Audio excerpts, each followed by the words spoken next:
Hello, boys and girls. Welcome along. My beverage is on the wrong side. It's all gone wrong. I need to sit myself. I'm not sat neatly. I'm slouching.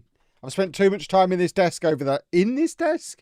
At this desk over the last week. My hair... I need a haircut as well. Oh, boys and girls, it's all going wrong. How are we doing? Are we all good? Have we had a delightful day of the week? Is it Tuesday? I can't even keep up with what day it is. I've done very little since the beta dropped other than play FM, make content and sleep. So I have no idea what's going on. Apparently the clock's changed, which is nice. But hello everyone, how are we doing? Thank you very much to the Twitch subs that have already come in that I can see there. We've got DJ Watto's done 30 months. Burrow's done 26. Karma Shiota has done a prime as well, and we have a hype train well underway. Welcome along to YouTube as well. How are we all doing? I have the breaking news you're all here for. After I mentioned it, was it in a video? I forget. I mentioned somewhere that my brother had been playing FM. It might have been in the video. My brother has been playing, but we didn't know what he thought of it, and I can't leave an open loop like that. So worry not. I have my brother's review. Completely. I mean, this is the first time in 10 years he's acknowledged what I do as a job. So this is all off his own back. These are his own independent thoughts. I wouldn't dream of putting words in his mouth. So I received a text message. I see you're getting hammered about FM26. What an open. I see you're getting hammered about FM26. For what it's worth, here we go. Which way is he going to go? He's younger than me, if that helps. For what it's worth, I'm enjoying it. I think the tactical upgrades for in and out of possession are great. I never dived too much into all the analysis and data screens previously, so I'm pretty pleased so far. They are the views of the younger... I was trying to think of a way to describe him that didn't... The instinct is to just go at him because he's my brother, but I do want him to have some credibility, so it's difficult. But yeah, he likes it, boys and girls. He's enjoying it. Network game with my brother coming soon, presumably. The other thing, of course, that we've got, breaking news, is the Hotfix is out. 4 hours ago? Look, we're going to have a look through this in a second. I'm just going to do a YouTube intro for Topher before he loses his mind. And then we're going to have a quick look at the Hotfix stuff. I haven't played on the Hotfix yet, but it has auto-updated. This isn't how they told it. We'll get into that. YouTube intro first. Here we go then, boys and girls. First January transfer window with the mighty Peterborough United. We have millions of pounds to spend and an outside chance at a push for promotion. Let's do a transfer window. And now we just move back to this for a minute, because this isn't what they told us was going to happen, is it? I thought we had to opt into it, but it's just gone out to everybody. I mean, I'm not objecting. But it is just a standard advanced access beta hotfix rather than the opt-in thing that we were told yesterday we were getting. So everybody who's got it, and we were also told yesterday it was only going to be on Steam, but it is on Steam and Epic. So anyone who's got the game should have had this happen automatically as long as they're connected to the internet. Darren Mullaney, thank you very much for the super chat. Today, for the first time in 30 years, playing I assume that's supposed to be Championship and not Charltonship. Championship and Football Manager. I got sacked by Manchester United in December. Tried lots of tactic. I mean, there's a lot of that around, apparently. But thank you for the super chat. But yeah, so they're doing a hotfix. Right, well, they've done a hotfix rather than the opt-in thing. And they're still planning on the updates tomorrow and Thursday as well, which again will come direct via Steam and Epic. So we've changed how it's working. It looks like everybody's getting it automatically rather than it being an opt-in beta. But these are all the things that they fixed. Now, some of these are very vague, so it's going to be difficult to, I mean, like various crash fixes. I've still not had a crash. Watch mine crash tonight now. I've still not had a crash. But if you have been suffering from crashes and you're maybe holding out, maybe give the game another try. Now we've got some crash fixes in. Fixed a crash where user's picture folder is missing. What's the picture? Oh, is that for modding? I've not even looked at that yet. Fixed issues where wrong column label appears. I didn't notice that one. Fixed issues for captain and vice captain being the wrong way round on the captain's tile. I've noticed the captain's thing being a little bit glitchy, so hopefully the whole thing's been fixed. I think it was in the Arsenal save, I changed my captain to Declan Rice before they asked me to do it. And then when I wanted to set my vice captain, it wouldn't let me change vice captain because I'd already changed captain a few days earlier. It was a bit of a weird one. So I don't know if that fixes that as well. Added opposition instructions, set pieces, penalties to pre-match team selection screen. I know that's one a lot of people have been asking for, so that should make a lot of people happy. You are now going to be able to do that straight from the team selection screen. Fixed issues with the... What is a PKD column? Oh, picked. I should read the rest of the sentence. With the picked column not being correctly ordered after creating a tactic. I hadn't noticed that. Fixed issue where the X button on the fitness card couldn't be closed and opened from the tactics or squad screen. Fair enough. Didn't know about that one either. I haven't seen most of these, which makes me think I'm not going to notice a difference and the bugs I've got are still going to be here. Fixed the issue where the loan report tile doesn't appear when the loan card is first opened. Fixed work permit warning incorrectly generating in the transfer. No. Fixed displayed option not visually changing when adjusts mentality or... Yeah, I've noticed that.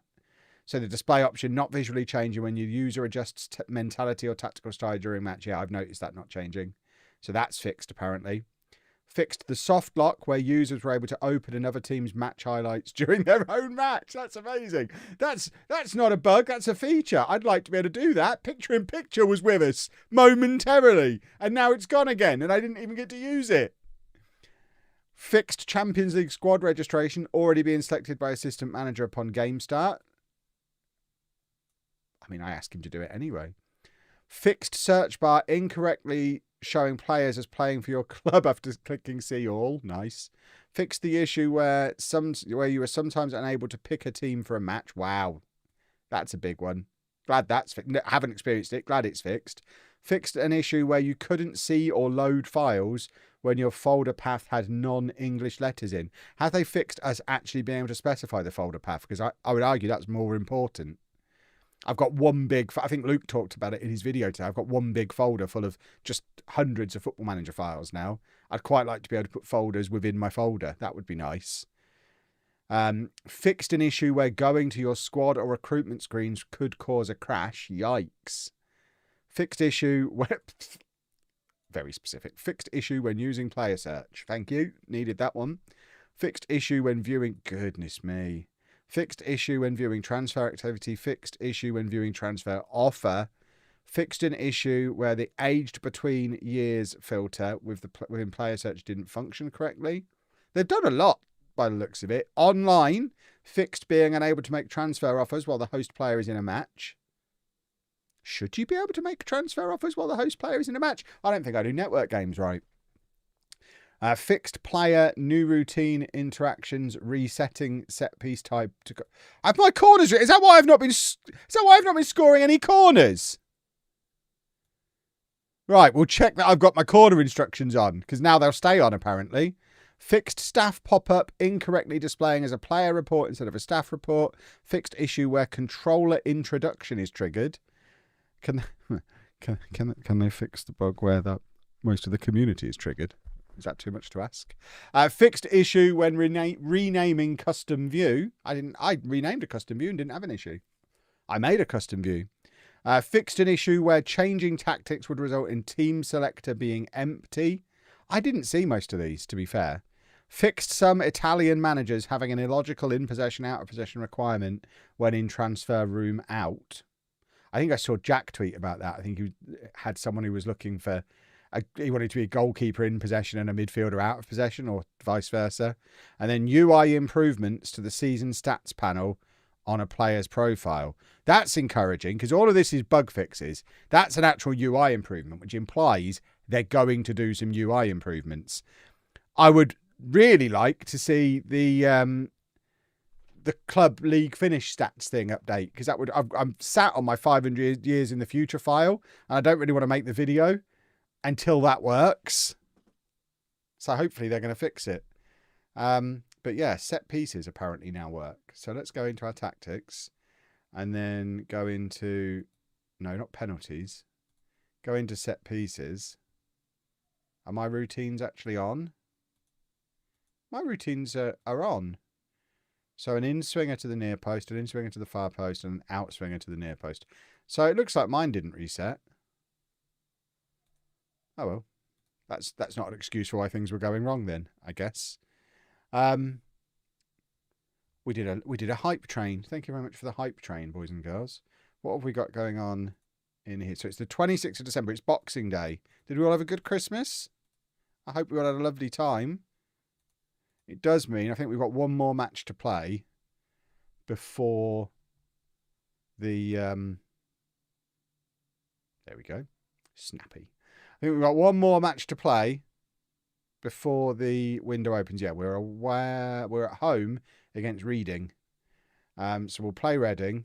We'll just rest the players because it's busy Christmas time. So let's just rest these young men. Give them the afternoon off on Boxing Day.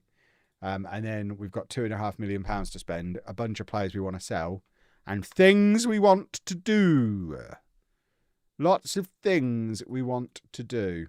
If you are looking to check if you've had the update, if you go into Steam, I don't know how to do it on Epic, but if you go into Steam and then go on here, you can go on updates and it will tell you when it last updated. So that's how to tell if you've had the update or not. It should have today's date on there. I assume there's something similar on Epic, but yeah, that's how you check on Steam that you've actually had it.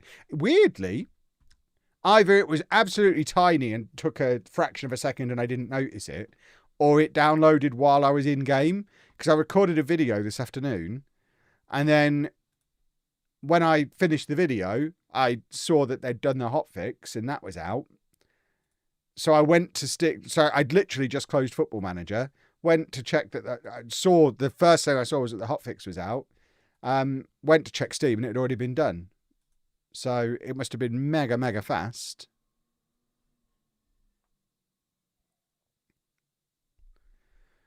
I literally got the update after a crash and the UI is definitely smoother. Lovely.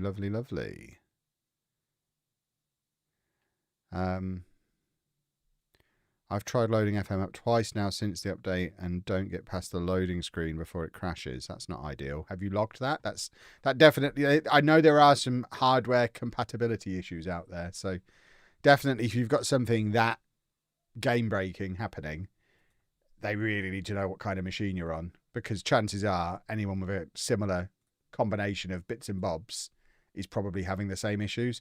Are we finally getting... I think we're finally getting a subs bench picked properly when we do selection advice, which is sensational. Oh, look, there's set pieces and penalties and opposition instructions. It's all appeared. So, I mean, doesn't that immediately look neater and cleaner? UI changes, boys and girls. All hope is not lost. I like it. I like it. Lovely old stuff. Yeah, don't want to do that. That was nothing to do with the UI. That's just, tracksuit things. Yuckers. Absolutely, it proves I listen to feedback. I thought the game was an unplayable mess. I had to instantly refund. I mean, people can do what they want. I can't. Even if I was my brother, thankfully I'm not. I don't think he's watching. He's the star of the stream now. Even if I was not a content creator, I can't imagine that I would get a refund during the beta, because it's the beta. I'd at least wait until launch day and get my beta then. Still misses quick pick on penalties. Yeah, although, as we've seen in a couple of penalty shootouts, if you just continue, it'll automatically apply them anyway. Please rate the game from 1 to 10. I don't do ratings from 1 to 10. I never have. I mean, it's obviously neither of those. I think anyone who thinks it's either of those is bananas and can't be trusted to give a sensible opinion. It's somewhere in between, isn't it? There are 2 videos that suggest otherwise. I've heard they were a social experiment that was that turned out exactly as planned and was then used as evidence in a summary video. That's the rumour I've heard anyway. Damo, thank you for 11 months. Scunny Rick, I don't think I noticed yours come through. I am a monster. Thank you for the prime. Right, let's do a football, shall we? Remember, we won our last game in spectacular circumstances, so we'd like to keep winning. Passed my driving test today. Lovely stuff. Well done. Did you pass it 5th time like all the best people do? I saw one person say they've refunded the game twice already.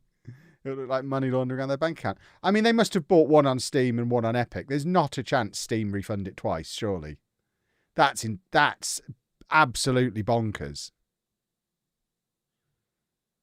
If you hated it that much that you needed to refund it, why did you buy it again? Wiggener in Stoke, thank you for 13 months. Do I hate the game yet? No, not been sacked yet.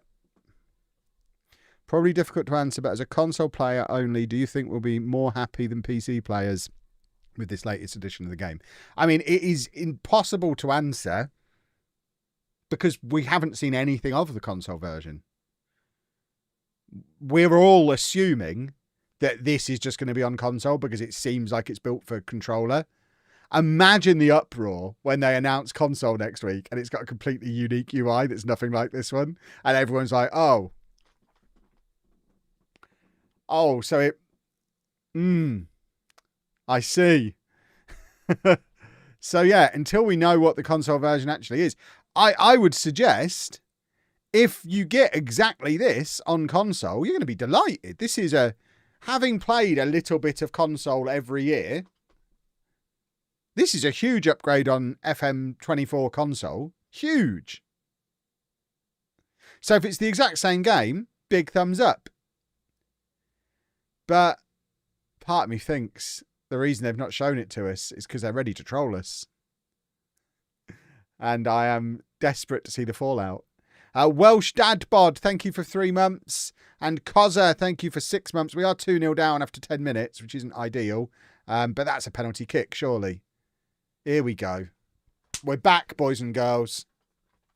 Miles has said console is different in interviews. See, that's fascinating. We'll have to see, I guess.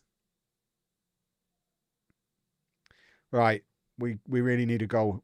I thought he'd skied that there. Goodness me. Right, we're back in.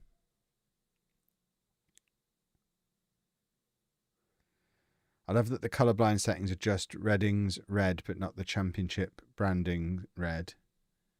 I mean, I've not got colourblind settings on, so if you're referencing that from this, that's not happening. This is whatever Reading's kit are set to in the game. Yeah, I've not got any colourblind settings on. I turned it all off.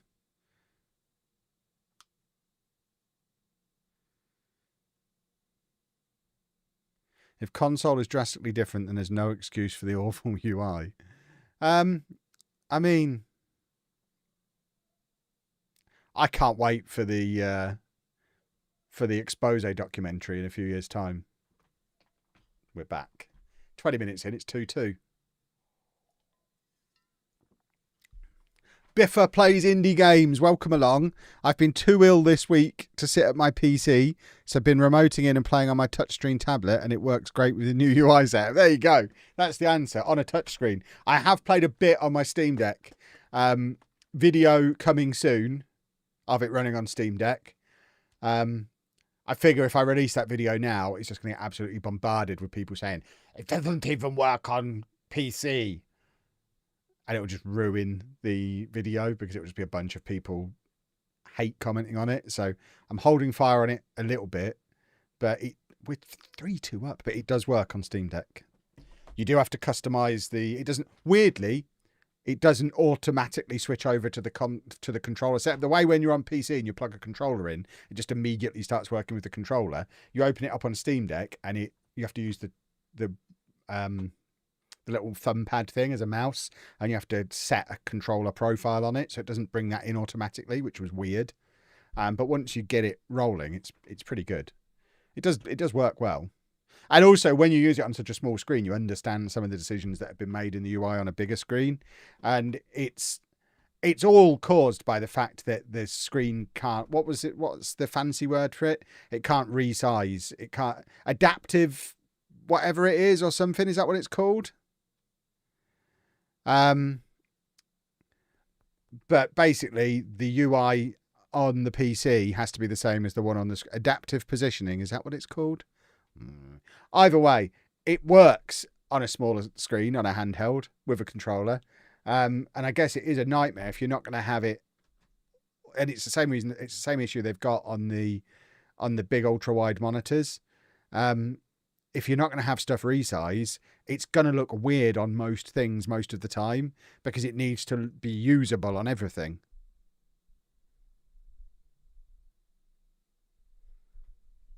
It's a thriller of the game just going on in the background. Exactly. What did that turd who was shouting in the comments in the chat actually want? What was his question? Now he's gone. I'm tempted to answer it. Was it? I've scrolled back. His question was, what do you think about the game? Are you sure? My word. And he got that angry about it. Such a bland question. I thought he had some like cutting, incisive question that was going to make me look stupid. Wow. It's 4-3 now, by the way. What an insane football. Is this what it's like post-update? I'm loving it. Lewis Sanders, thank you for the prime. Look at us go. I haven't had a 6-4 in Football Manager for years. We might be on it. I was made aware earlier, and it does make this whole week make much more sense with this context. It's half term. I didn't realise it was half term. Now everything makes so much more sense. I mean, those match stats compared to that scoreline suggests bad goalkeeping, I guess.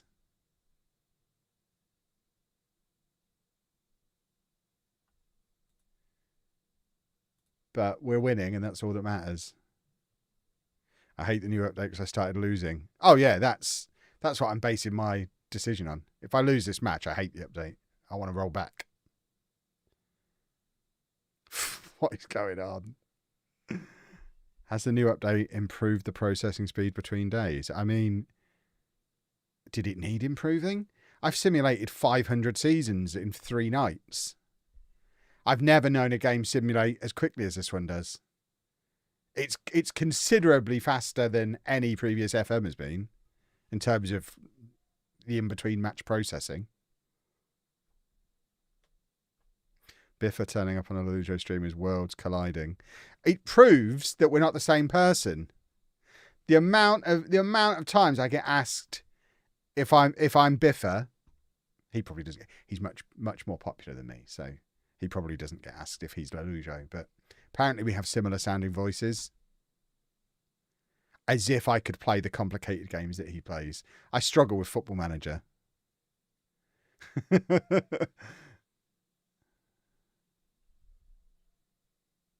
Squiddy, thank you for the 5 months.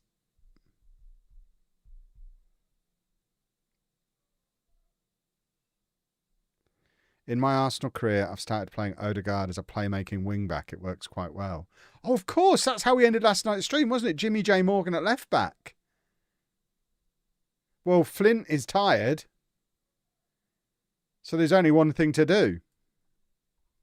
If he is awesome again, then we're going to have to figure out how to retrain a position in FM26. That's right, we're not the same. There you go, confirmed by Biffa. We are not the same person. Officially confirmed. There's no way I could talk and type at the same time. I'm not that smart. What, this football match? This is bonkers. This is a bonkers football match. This is the playmaking wing-back in action, boys and girls. I love the update.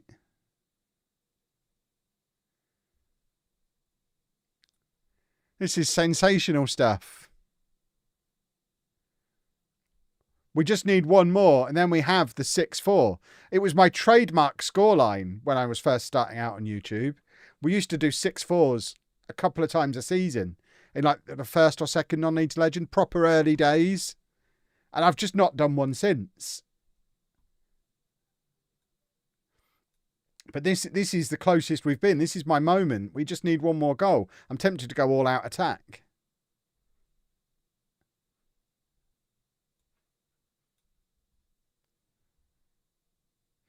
I'm just told I sound like whichever English actor is popular at the moment. Wow. Are we that generic? Because I am assuming we've got the same voice. Kev drinks coffee, Biffa drinks tea. Well, there you go. That's the difference. Coffee turns you into a Football Manager player. Tea turns you into city skylines. Now we know. Right, come on. Where's my 6th goal? Get it to Jimmy J. Morgan. We're on the attack. We want 6. Oh, fiddlesticks. Biffa drinks Fanta Apple. Look, I don't want to have to block him. I'm not having that kind of nonsense. I've put up with a lot over the last few days. I'm not going to have anyone in here telling me Fanta Apple's any good. There's a line and that definitely crosses it. Oh, my word. Oh, my word. Ah! I'll settle for the 5-4 now. We don't need number 6. That'll do. That'll do. Tango. Apple Tango is great. Apple Fanta is poison.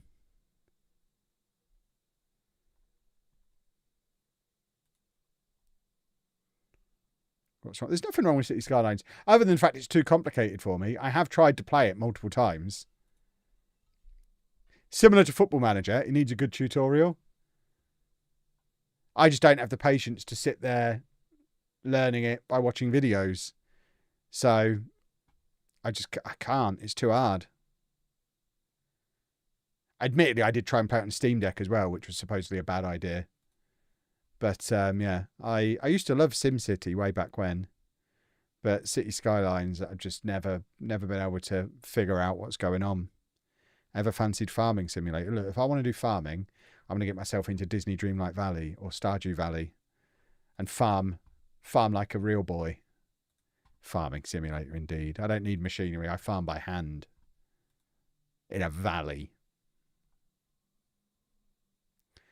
Biffa, tell Kev about the success of City Skylines 2 launch. I mean, when was the last... part of me is starting to think, when was the last time there was a good launch? You lot are going to be horrified at Grand Theft Auto 6. When was the last time there was a good launch of anything? Because Civ 7 was an absolute mess. Do any games launch well anymore?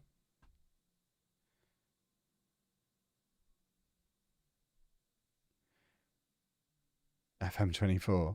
Do you not remember the backlash on FM24? I don't remember the last time an FM game launched without people hating it. Obviously not on this scale. Hades. I haven't played Hades 2 yet. I quite liked the first one. It's on my Steam Deck, ready to roll when we go and lock ourselves up in a cabin in the woods after this launch is done. And I have a little cry and recover. Danos, thank you very much for 13 months. Right, we've got a loan offer for Brendan Keller, who we're not really using. He's played half a Carabao Cup game, but he has got 5-star potential, so I am all for loaning him out. I would quite like them to pay his full salary, please. There we go. He doesn't want to go. We'll see if he agrees to go, I guess. And we've had an offer for Chris Con Clark as well, who again we're not really using. We want to get rid of all the deadwood. We're planning on a big window. I don't even mind that they're not paying his full salary. I just kind of want bodies out the door. Yeah, a Cagboy. He can go as well. Everyone. Get rid of everyone. Dornelli. Cool, blimey. Hello. Maybe we don't sell Dornelli. I mean, we're not really using him. But Southampton are offering us big money for him. So at the very least, we need to drive this price up a little bit, I think. Gladovi, thank you very much for the 2 months. It's the new thing. Game launches, loads of players upset. Some like it, everyone disagrees. Yay. I mean, I'm loving it. I'm really glad this is the way of modern times. The old way, when we all just kind of liked it and enjoyed it, pathetic. Can't believe we used to tolerate it. This is much, much better. Love it. That's nowhere near what I'm asking you for. Right. Because you're being silly now, we're just going to lock this in, and you can give me a flat 1.5 million. Actually, and I do still want that percentage profit as well. So you can give me that. I'll negotiate a little bit here, but we're not negotiating there. Well, balls to you then. Balls to you, Southampton. Chris, thank you very much for the prime. Right. We still need to clear players out before we can bring anybody in. Money-wise, we have got 2.2 million in the budget, but we also have a squad where we've got 3 unregistered players. So we need to clear a few out first and then work out what we need to bring in. So you don't need to register goalkeepers in League One. He's out on loan, isn't he? Yeah, he's out on loan at Barrow. Why doesn't it show me on that? Is that a colourblind thing? Why can't I see that he's out on loan? Dornelli is under 21, so doesn't need... Yeah, they don't need registering. Mendy, is he here on loan or is he permanent? I can't even remember. We don't need him. We're not using him.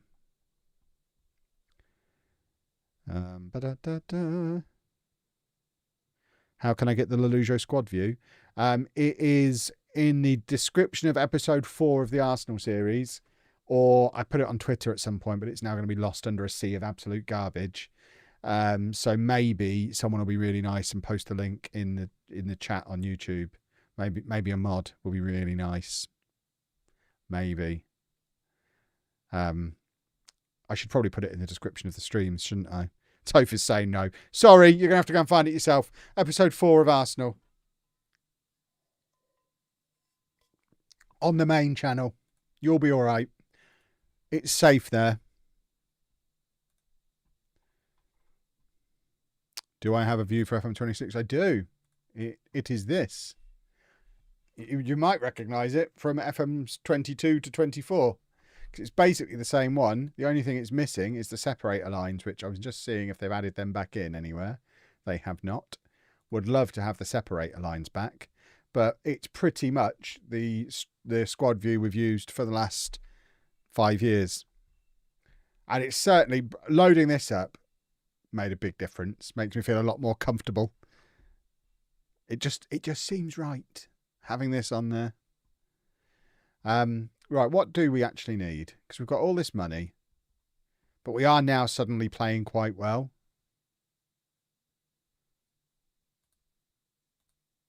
We need to sell first. Don't get distracted by shopping just yet. Right, Toph has posted the link in the Twitch chat. Person on YouTube who was asking for it. So we're getting closer to you having it. I love that he went to YouTube to get it and has now brought it back to Twitch to post it.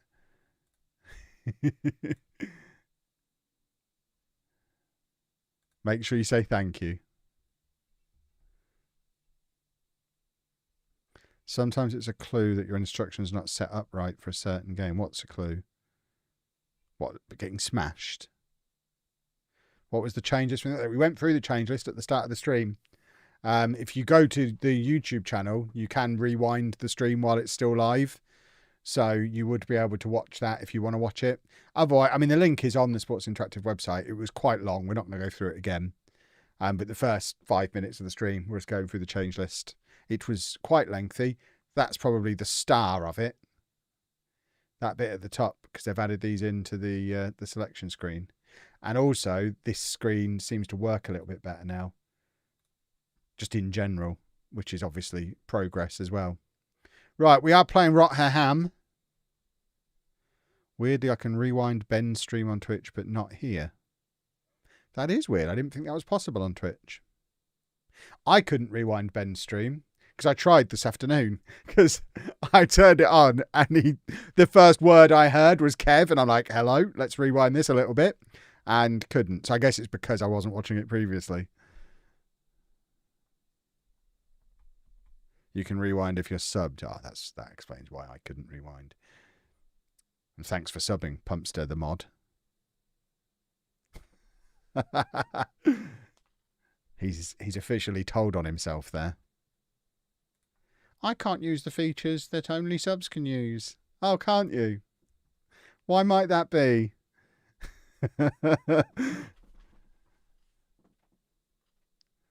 You have to enable it for subs in your settings. Oh, so it might be my fault. Is that what we're saying? I absolutely have not been in the Twitch settings for about 3 years. So there is a possibility that I've not enabled it, and obviously don't know how. Hold on then. Right, we're going to get going in this match. I'm going to go and try and find the rewind button. If everything catches fire, just remember, you made this happen. This was not my choice. Don't tell Matt I'm doing this. I'm not really allowed in any of the settings. Right, I'm assuming it'll be somewhere on Creator Dashboard. Let me see. Oh, blimey, second yellow card's looking at me. That was a delight. There's so many tasks on here that I've just got showing as not started. I'm supposed to be doing tasks, apparently. I have completed a task called You're So Fancy, so that's nice. Have we done a goal? We've done a goal. Hold on. I'll just briefly look at the goal before I get back to my admin. Lovely work from Garbit down the right-hand side. Oh, I thought he was going to cross it. No, he's just gone it alone. He knows I'm thinking of a right-winger / attacking midfielder, his two positions. Ah, settings. Settings is probably what I want. Disconnect protection. Don't know what that is. Always publish VODs.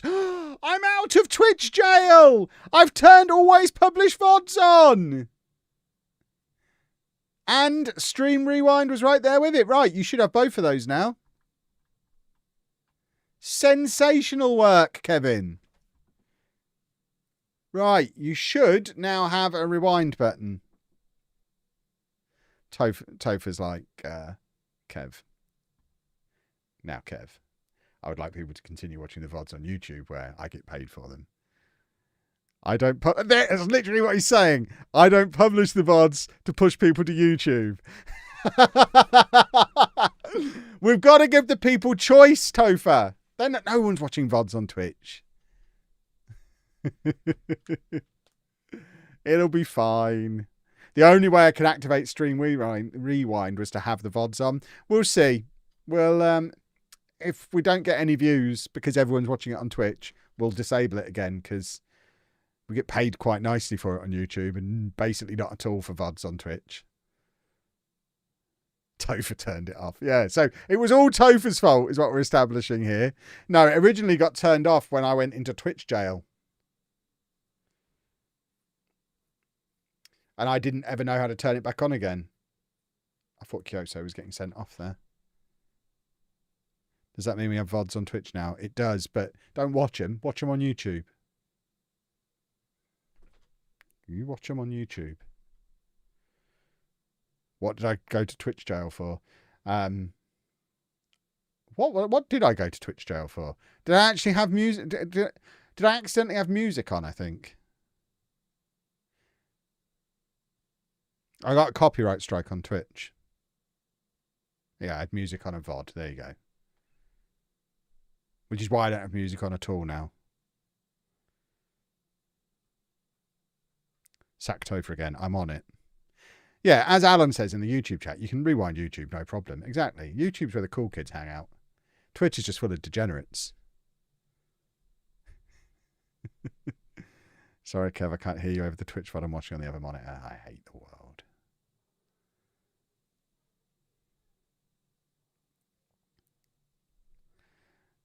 Oh, no. Don't make us post on Reddit, Kev. I've got Reddit blocked in my browser now, so I won't even know if you do. My Lego channel is going to suffer from not having all the leaks. I'll unblock it again in a few days. I just need to remove the temptation to go and have a look.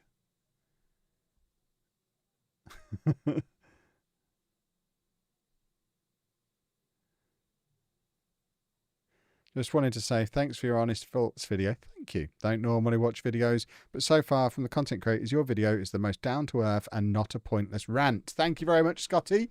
You've shown yourself to have great wisdom there. Thank you very much.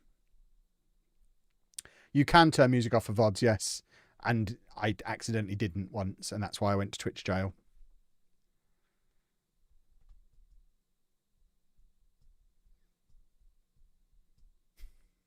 YouTube is like the back of the bus when you're at school. Exactly. Yeah, exactly. Felt bad for all the negative comments you were getting for giving your opinion on the game. I actually agreed with a lot of what you said and very hopeful still for the future of the game. I'm slowly starting to realise a lot of people are saying things like that. And I just had the initial... It was very similar to the league incident. Whereas for the first couple of days, it felt a little bit like, oh my word, I'm never going to be able to turn my phone on again. It's just going to be a nightmare. And then you come out the other side and it's like, actually, my actual core audience couldn't care less. And it changes nothing. So I'm all right now. That's a good goal, by the way. Look at us. We're 3-0 up. We're suddenly good. Terrible goalkeeping. But we are suddenly good. Maybe I don't do any transfers. Because if we're suddenly good, maybe we don't rock the boat. Maybe we save the money for the next gen list and buy ourselves a couple of wonder kids.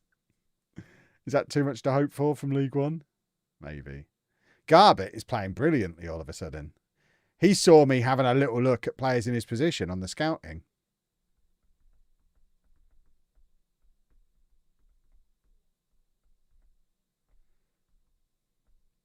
All that's happened is that I'm actively avoiding all the moaning content creators because listening to the rants is so boring.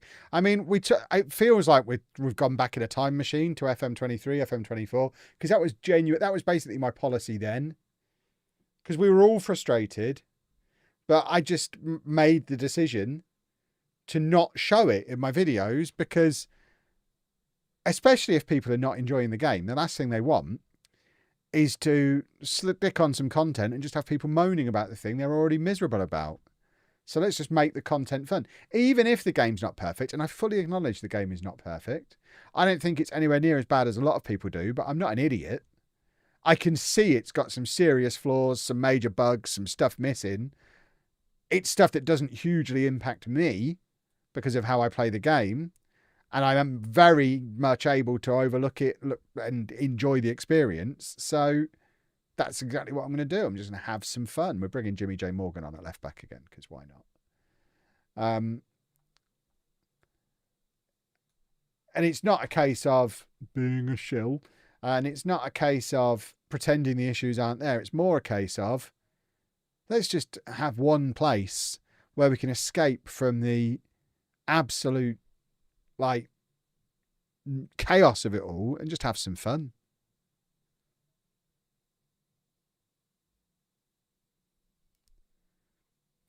So we're going to have some fun. We drew a line under all of the nonsense earlier. We're back to my long-standing zero tolerance policy. And yeah, we'll just have some fun. We'll enjoy what we've got, knowing full well that this is a great platform and it's only going to get better because there's huge potential in this game. And occasionally just remind ourselves that we did know this was coming, maybe not to this extent, but we literally had these conversations 2-3 years ago whenever they first announced that Unity was happening. I remember sitting on a stream saying to you all, don't expect the first version on it to be anywhere near as good as what you're playing now.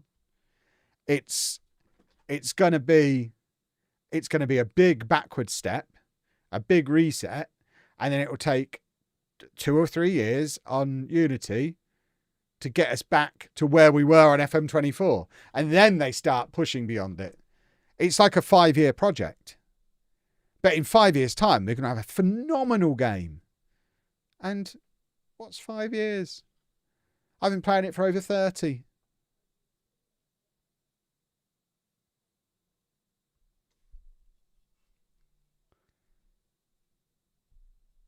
This version is the Wii U to the Switch. I mean, that's an excellent comparison.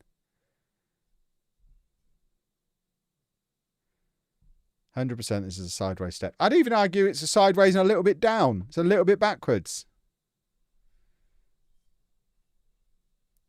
But it's going to get better. Because again, I'll keep emphasising, I'm old enough to have lived through Championship Manager 4. We had all this then. It's just there was no Reddit and no Twitter and everyone was a lot less noisy and generally a bit more positive. We hadn't had a financial crisis and a global pandemic and goodness knows what, and a Brexit and goodness knows what else at that point. So just in general, everyone was a bit happier and a bit more positive. So they were a bit more forgiving of it. But we have been down this road before and it turned out fine. Look at us go. Imagine social media being around for CM4. We wouldn't have had FM26. Exactly. I mean, to be fair, the reason Sort It Out SI, the website, exists and is called Sort It Out SI, that was birthed off the back of Championship Manager 4. Sort It Out Sports Interactive. That's literally what their website was founded on. People were furious.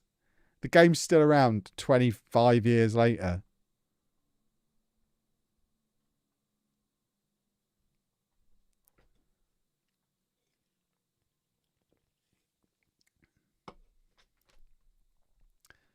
I bought CM4. It was terrible. The end.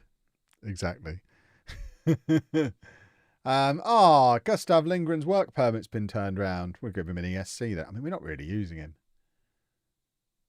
We'll give him an ESC because why not? We're suddenly good at football, so we can do that. Who the hell are you?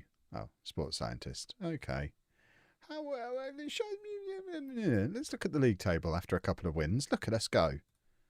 We are in it. We're up to 11th. We're only 2 points behind.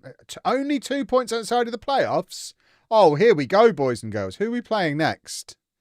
It's snappy. Bear with me. We're just looking at fixtures.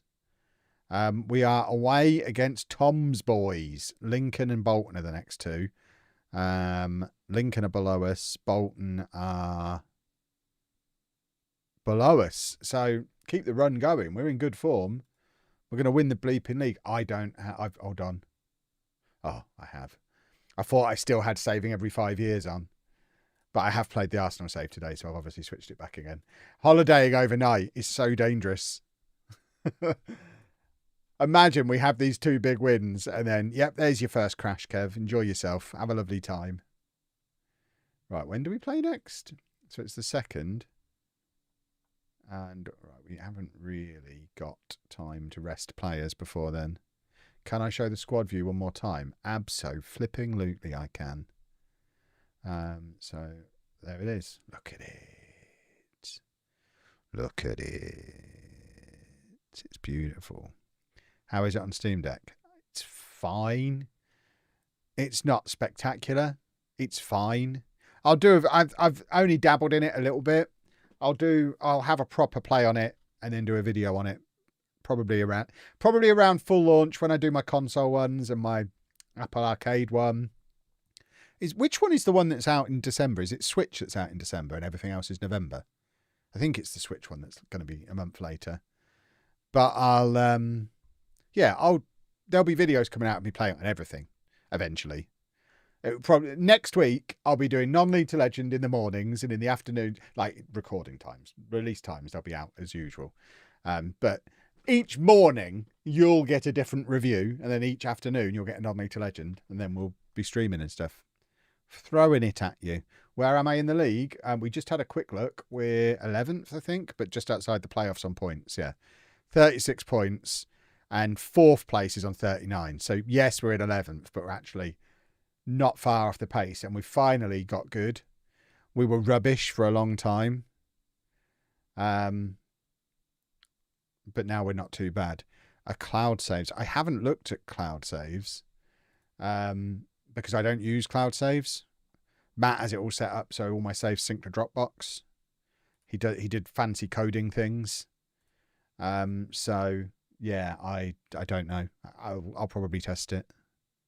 Switch ? Yeah, it's coming out on, well, is it Switch? I guess it is Switch or Switch 2. I don't think it's a Switch 2 exclusive. I think it is Switch. I'm sure it's coming out on Switch.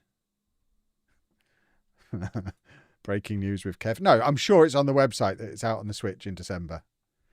I'm sure it is. It's fine.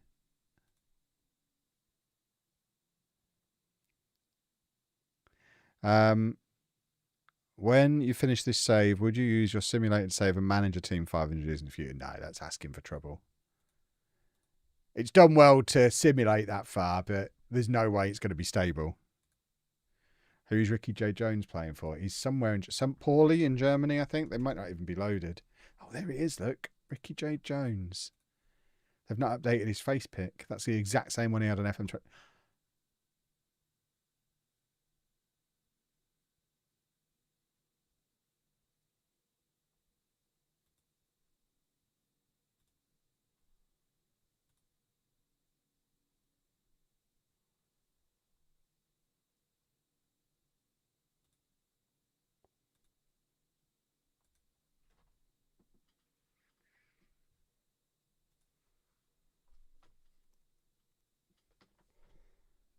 Oh,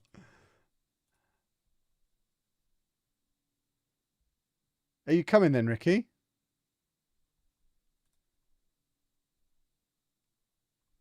There's your posture check. Oh, my word. If we get Ricky J. Jones back, we have to go after Ronnie Edwards then. I mean, in all seriousness, he played against us for the under-23s earlier in the season for Southampton. I'm joking and saying, oh, then we'll go after Ronnie Edwards. What's stopping us going after Ronnie Edwards? Is he available for loan as well? When did he grow long hair? What a plonker. Get a haircut, Ronnie. I mean, this is probably more ambitious. Yeah. No. Never mind. He can be the next one on the list. Right. Ivan Toney will still be playing in Saudi. We're not going to get Ivan Toney. I tried to sign Ivan Toney for Arsenal before I got Ramos. I don't think I mentioned it in the videos. But before I got Ramos, I tried to get Ivan Toney, had an offer accepted for him, and he wanted £900,000 a week. So we didn't sign Ivan Toney. Is the quick version of that story. Britt Sombolonga we looked for earlier in the save, and he wasn't on the database. George Boyd is older than I am and retired about 1,000 years ago.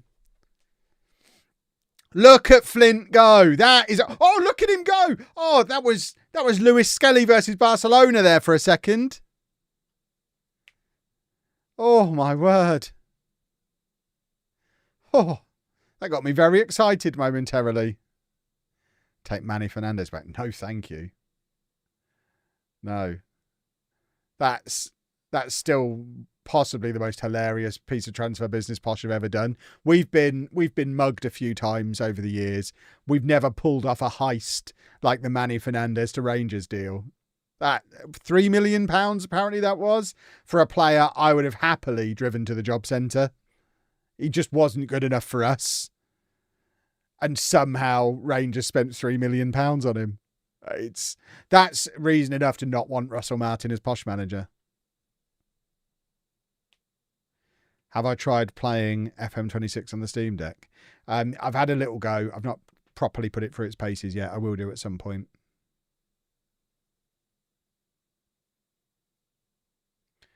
Lee Tomlin. I assume Lee Tomlin lives near me.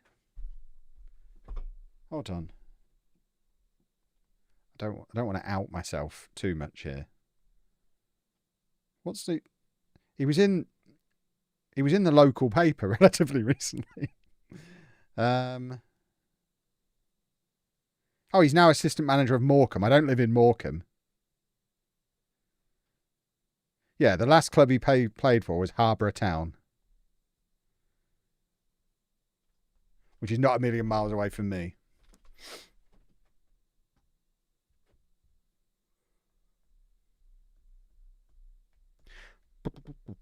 Have I tried loading any FM24 saves? I haven't, I don't think.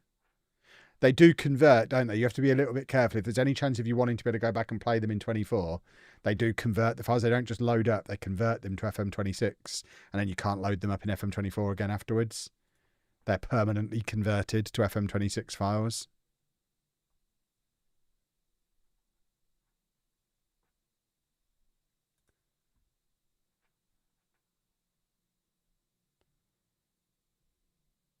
You should try loading the Empire save. Maybe I should.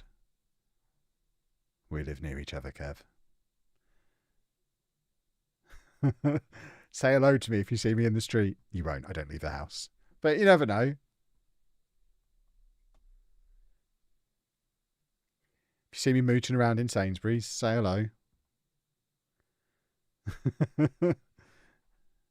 Or if the launch goes well, I might even be in Waitrose. Wouldn't that be a thing? They do a pie called the Kevin in Waitrose. Unfortunately, it is a vegan pie, but it's quite nice, and I have to have it because it's literally called a Kevin pie.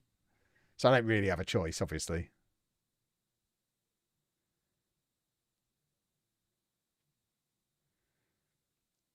I remember when Kev used to have his location on and house hunting and Old Long List of Legends. I mean, to be fair, back then there was no point in trying to hide it. We were daily vlogging and filmed on our driveway and at our local shops all the time. There was no hiding where we lived then. We don't even live in that town anymore. We live miles away from there now. So, yeah. When we moved, we decided let's be a little... Because obviously when I started doing YouTube, I was just a guy that nobody was watching. There was no reason to think about things like privacy. And the cat was out of the bag in the old house, so there was no point trying to hide it after everyone already knew where we were. But when we moved, Morgan's coming on at left back again.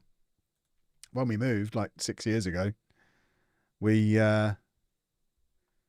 decided we weren't going to tell people where we lived.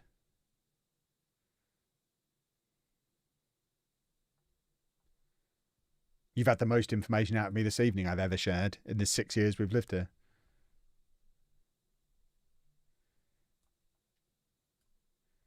Right. We might not be winning today unless someone's got a last minute piece of special for me. You know I love a last minute piece of special.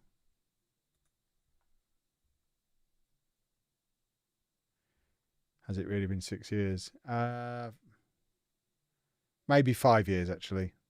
We moved like halfway through the first COVID stuff. So 5 years, not 6. I can't add up. Right, here we go. Late winner. Come on, Bojan. No one's supporting him. Someone get up there and help him out. Oh, here we go. They're all helping him out. This is coaching. Oh, fiddlesticks. Yeah, I've got it narrowed down to not Morecambe. I mean, it's more than you knew before.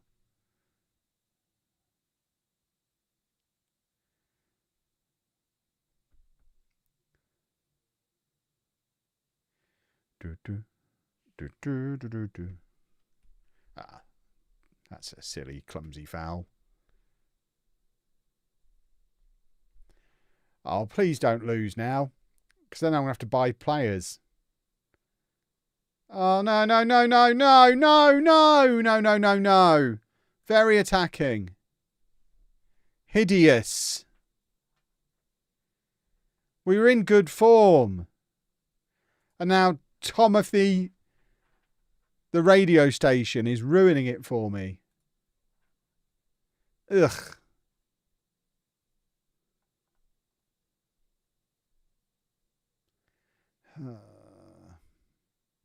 We're not going to get a highlight now. We've gone very attacking, are we? What's go? Right, Bass went forward there. No. Hideous. Tom FM is also named after the game. What game?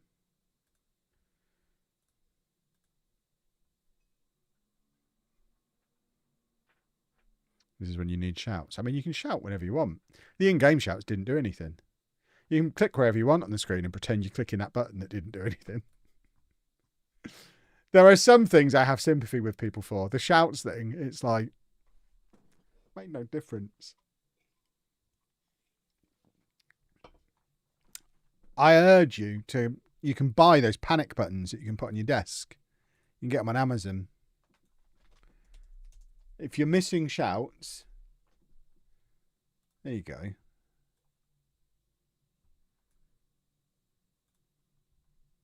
If you're missing shouts, just buy one of those.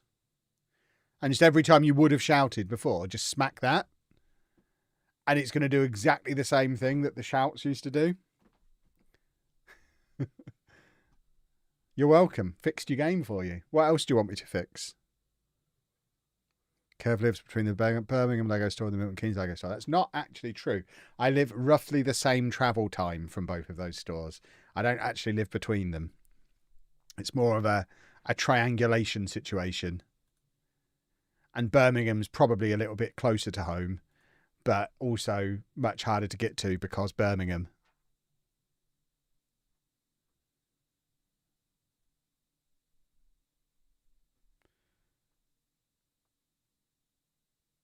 Is shouts not part of people's overall complaint about the lack of immersion in the new game? It is. But it's one that I don't really understand because Miles has come out and said the shouts didn't do anything. I mean, they didn't do anything in the game. Obviously, what they did, and that is an issue, is they helped people feel more immersed in the game. So they, on that level, they did do something. But now he's come out and said they didn't do anything. You can't just bring them back as they were because everyone knows now that they don't do anything. So you actually have to make them work before you can bring them back now. And I'm not sure what we want them to do. What do we mean by make them work? What are we expecting to happen when we shout? Cider Army, thank you very much for the Prime.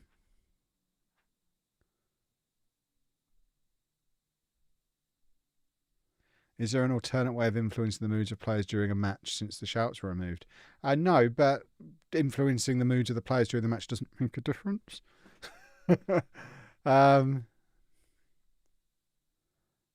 Sometimes they get sad, sometimes they get happy. Yeah, maybe take that away and just have them be footballers. Because the shouts thing hasn't been in forever, has it? It's a relatively new addition in the grand scheme of things. And, oh. Thanks, Ricky. Love you too. He saw the Lincoln game. We're not getting the band back together. Keller's not leaving. Ricky J. Jones is not coming in. It's all gone wrong. It's hideous, is what it is. Bass is playing. Goalkeepers are just rubbish in this game. Oh, back down. Yeah, don't want to set a target. Has anyone got a good goalkeeper in any save at any level? I'm not having a lot of joy with goalkeepers. Most boring January transfer window ever. Topher, it's the 8th of January. We do our business on deadline day like a real football club.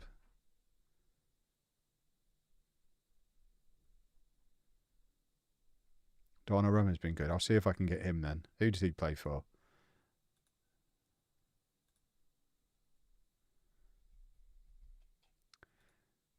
I've not had any joy with goalkeepers at Arsenal, that's for sure. Raya was rubbish. Kepa was really rubbish.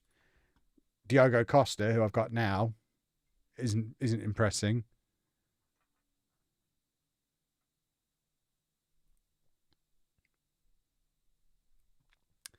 I blame the goalkeepers, not the tactics.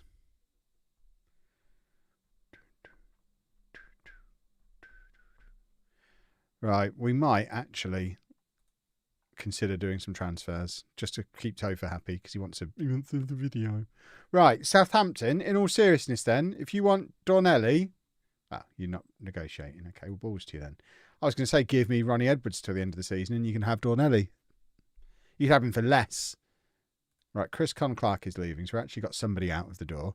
Wheels, thank you very much for the super chat. Hey, Kev. Or hi, Kev, sorry. Long-time viewer, don't really have anything to say that you might consider insightful. My kind of guy. But I really enjoy the content. Keep it up. Thank you very much. Very much appreciated. What a hero. Right. Where's my... Oh, no, we go here, don't we? We decided this is actually where we find the players. I think we've got this filtered at the moment to free transfers. Have we? Let's clear all. And just... Who are the best? Patrick Bamford. Should we sign Patrick Bamford? Should I do my first trial of FM26? Should we try and take Patrick Bamford on trial? I don't know if he'll come on trial to us. You might consider that a bit of an insult. But he's interested. Possibly. He's doubtful. Persuadable. He's persuadable. So, and there's a goalkeeper who's available for loan. Should we try and sign a proper goalkeeper? Oh, goodness me. Ooh. Ooh. Yes, we shall. Yes, we shall. There you go. Let's try and get a proper goalkeeper. And we'll leave it there for now.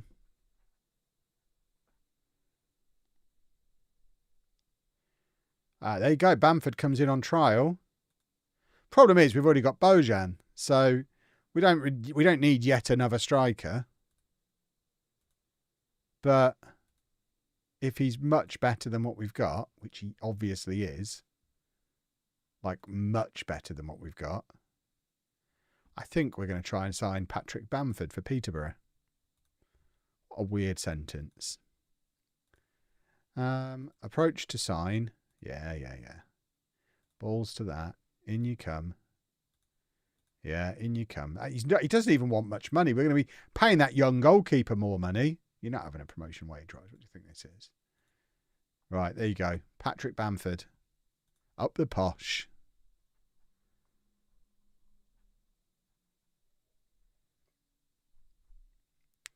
Would you use affiliate clubs on this FM as it's coming into the game a lot more these days? I've never been against international ones the way it's coming into the game more in real life. The rule has always been we don't use domestic ones because they're not allowed in English football. So, like, I'm not going to get Liverpool as my parent club with Peterborough because you can't do that in real football. Hopefully, you now can't do that in FM. That would be a nice little piece of progress. But yeah, if I'm managing, like in the Arsenal save, I'm not against getting affiliate clubs similar to what you see in world football as is.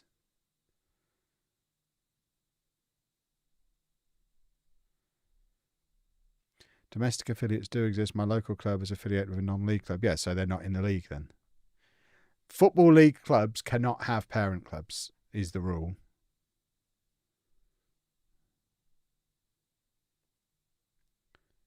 Is the player database where you're finding players? It's not the player database as such. It's you go into player database, but then you filter it for scouted players only.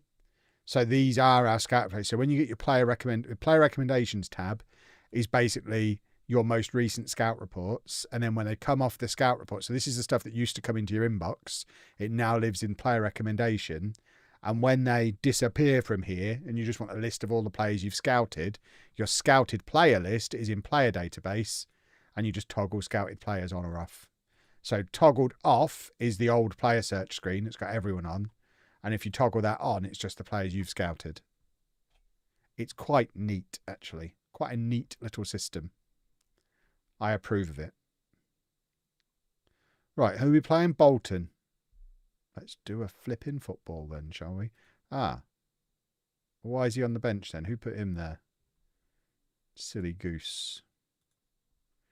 Silly goose.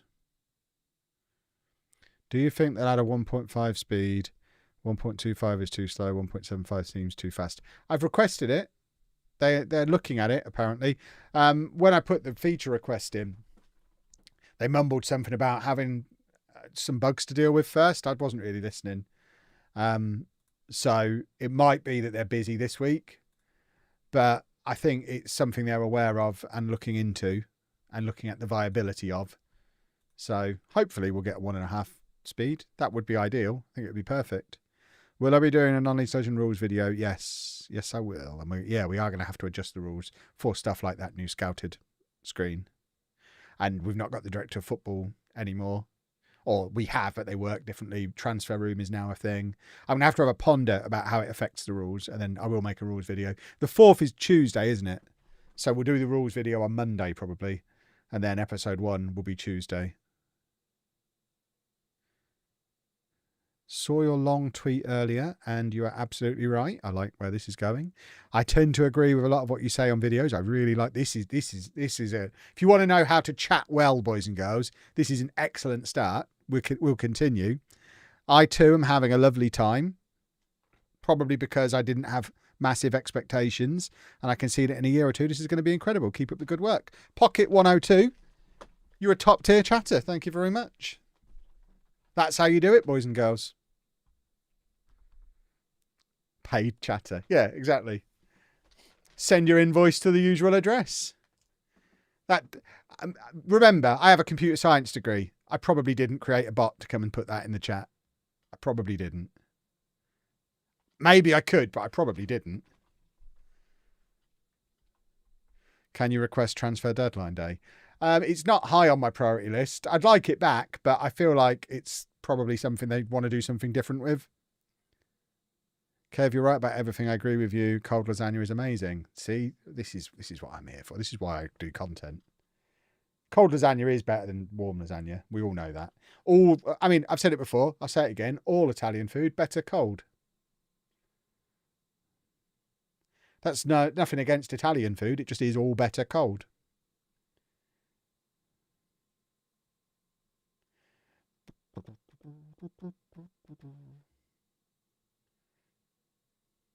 Without cold lasagna, I never would have completed my marathon all those years ago.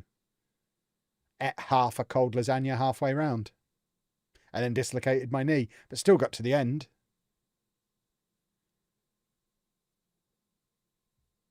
Right, here we go. Dembele's in behind. We're going to do a football here, boys and girls.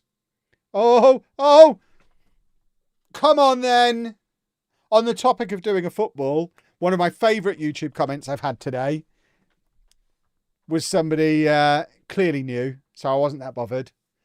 Did you just say do a football goal?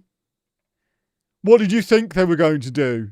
It's like, oh, welcome to the channel, new person. If you didn't like that, you are going to strongly dislike me. I just had a crash. I think my nonna heard you and dropped down dead. All Italian food is better cold. It's fine. Name an Italian food that's better warm. There isn't one. Cold pizza, great. Cold pasta, great. Do they do other food in Italy? Garlic bread, is that even Italian? Carbonara, anything with cheese on is better cold. This is where you're going to tell me carbonara has no cheese. And I'm going to be like, nah, whatever.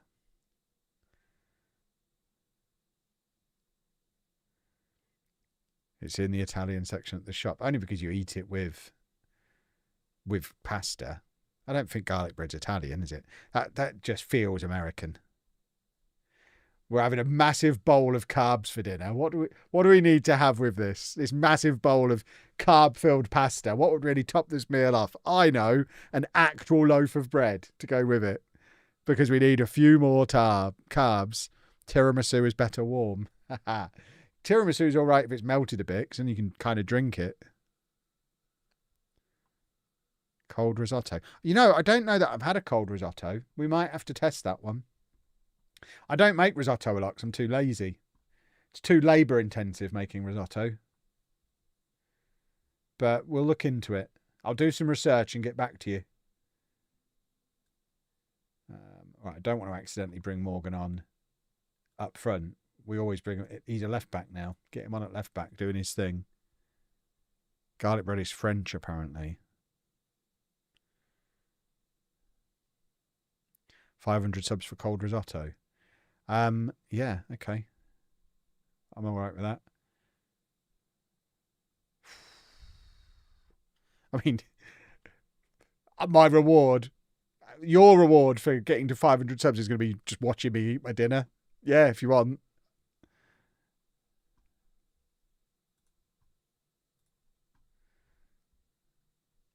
If you trace garlic bread back to its roots, you'd be surprised to learn that this dish did not actually originate in Italy. Boom. Rather, it's an Italian-American dish that took inspiration. Well, who'd have thought? Who'd have thought, eh?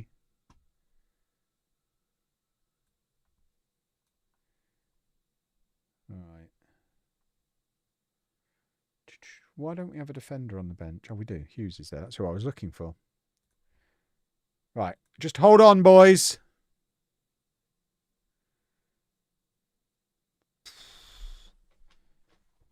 Cold fried chicken is class.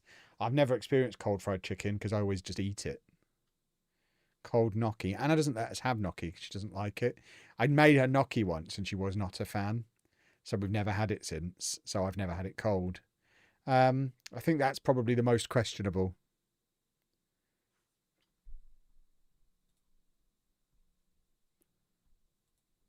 But, yeah. Who's waiting for fried chicken to get cold? Exactly. Exactly. Cold pizza is the best breakfast of champions the following day. Exactly. See, some of you are really quite wise. Makes me proud to have accumulated a community of such great wisdom. And then the next comment, gnocchi is Italian new potatoes. And then we average it out. It might be. It's like potato dumplings, isn't it? Gnocchi.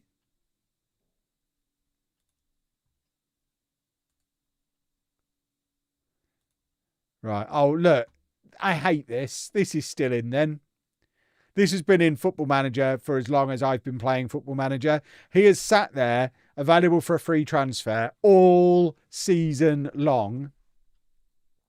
We show interest and all of a sudden 3 other clubs make him a contract offer. Why, though? Potatoes, flour, and egg yolk. Yeah, that sounds like potato dumplings to me. Which is a good sentence.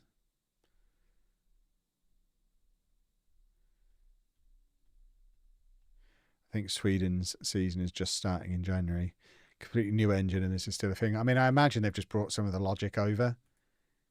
You don't need to rewrite all the logic, I guess. Southampton, do one!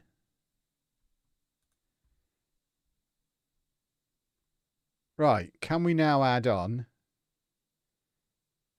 Oh, can we not do a player exchange? Oh, players to exchange, it's there. I would like Ronnie Edwards, please. Oh, Cameron Archer would be handy. No, I want Ronnie Edwards, please. Seems unlikely, but we're going to try. There you go.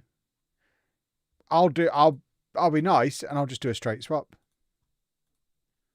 If you want him that badly, we'll just do a straight swap. Ronnie Edwards is... Can we not make him non-negotiable? Apparently they're not interested in just doing a straight swap. It's a bit harsh, isn't it?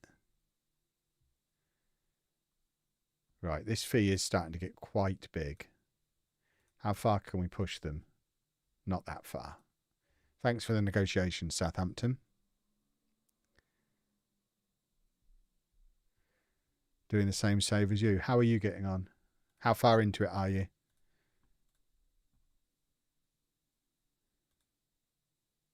Matthew Garbutt on the transfer list. Is he out of contract at the end of the season? No.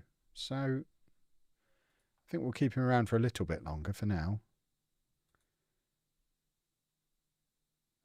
So we now have to make sure I don't hit place or apply all, because then it'll put him on the transfer list as well.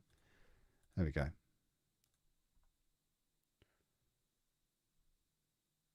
Oh, so it's because he wanted more game time. I mean, we are playing him more, to be honest. So I think we're right. Logically speaking, the player was probably shortlisted by the other clubs. When you made an offer, it's triggered their reaction. I still don't care for it, boys and girls. Beep, beep, beep, beep, beep, beep, doo, doo, da, da, doo, doo. Ba, da, da, da, da. Football, football, football. Come on, Patrick, in you come. They've dumbed down the happiness page as well. Good. Previously, they'd break down the happiness for each player into training, playing time, etc. Now it's just happiness in that page. Where does that page live? It's not a page I ever spend any time looking at. I imagine it's in here. Are we talking about dynamics? Is this the player happiness page? Probably not. I don't know what a player happiness page is. Oh, happiness. There we go. Oh, God. I never look at this page. Yeah. I vaguely remember there being a page that looked a bit like this on the old ones. Never. I wonder why people get annoyed with me. I never looked at that page, so that doesn't bother me at all.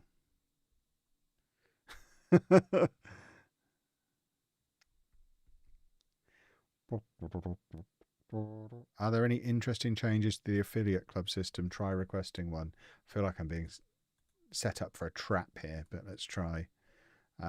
So I guess we would go club and then affiliates. See, that shouldn't be allowed. But I guess it's not an actual affiliate arrangement. See, that is not an official agreement in real life. It shouldn't be in the game as one. That's still very clumsy.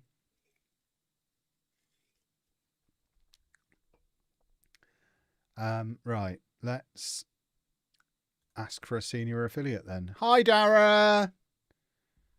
It might make sense for the club to arrange a partnership that allows us to sign good players on loan without having to absorb the cost of their wages. No. All right, then. See you later. Bye. That feels a lot like it used to feel. I don't think that's changed very much, boys and girls. That felt very familiar. I will hydrate. Thank you. Drinking one of Anna's cherry pops because I've run out of all my lovely pop. I thought that was him agreeing to sign for us. No, he's just leaving. We've just got him fit to go and play for Gothenburg.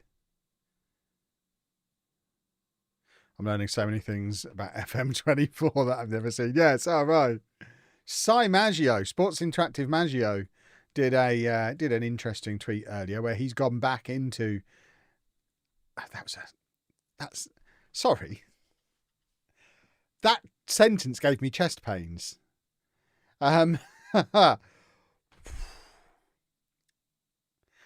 me try it a different way that doesn't hurt. I saw an interesting tweet earlier. Yeah, I can do it this way. I saw an interesting tweet from somebody earlier where they'd gone back into FM24 and started looking for all of the screens that people were complaining about. And they were showing how they weren't perfect and things were broken and didn't work. And FM24 was a mess as well. We all forget that. You all used skins to stop it being a mess. And I think, actually, the real issue with FM26 might just be you can't do skins. And in actual fact, yes, obviously it's buggy, but actually the UI might not be much more of a mess than the old one, and you just needed skins to make yourself happy with it. And if you remember, Mr. Permanent Smile, Mr. Always Happy with Football Manager, never felt the need to skin that when you were wanting to skin it as well. The signs were always there, boys and girls. For years, you've all used skins, and I've just been like, I'm happy the way it is. Kev doesn't need a skin. The signs were always there. What's the hotfix? If you rewind back to the start of the stream, we did about 5 or 10 minutes on the hotfix at the start of the stream. There's too much for us to go back through again. There is quite a lot of stuff though. But it's right at the start of the stream.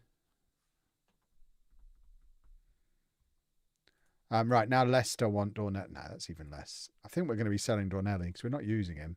Right, Bamford has now left the club, so I suspect we're not signing him permanently. My main little annoyance is you can't sort by who is registered when doing squad registration. Okay. Again, I mean, people don't like it when I say things like this. I always just do that. I hit auto to do that because I'm a monster. I did discover what people use the saved team selections for today. Someone explained it to me. We had a little discussion on Twitter, a productive Twitter conversation, and it sounds like they're using saved team selections the way I use quick pick. So they have their first 11 in, and maybe a youth team 11 or a rotated 11 as well, and they'll just click that, load it up, and then tweak it exactly the way I use quick pick or selection advice. So if I want my first team, I'll hit quick pick or selection advice. They basically do the same thing, and then tweak from there. And if I want a rotated team, then I'll just, again, quick pick one and tweak it from there.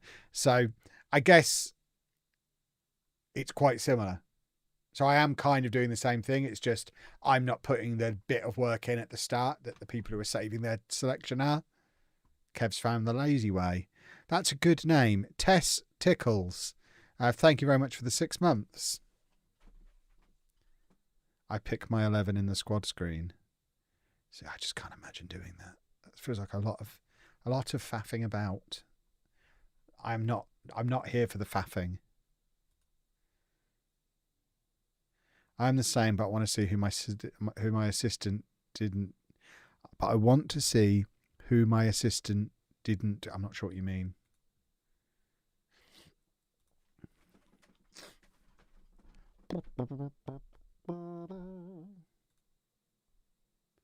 Right then. Look at us hovering just outside the playoffs still. By the way, I've seen discourse about how bad the league tables look in game. How good do they look in the match day experience? Just make them viewable at any time.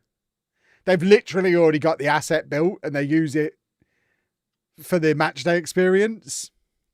Just make it viewable whenever anyone wants. That's that problem solved. You don't even have to do anything. Just literally make it viewable somewhere else in game. Thought this game was unplayable. Yeah, that's what I heard as well. I'm enjoying playing it.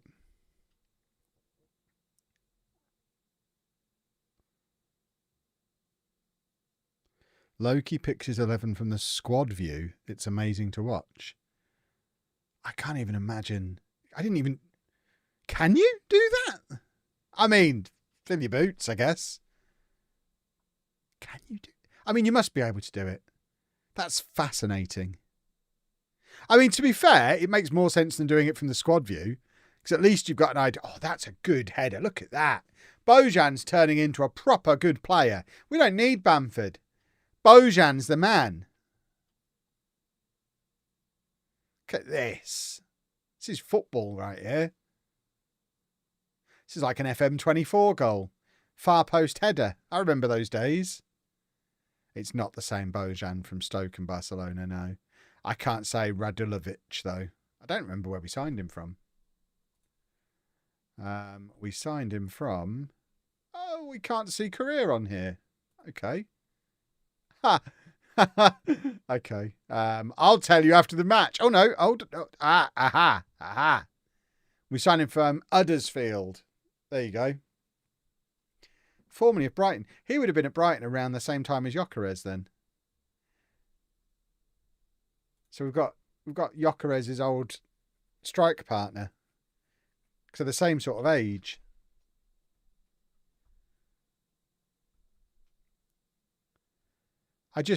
Both saves, we just have old Brighton strikers.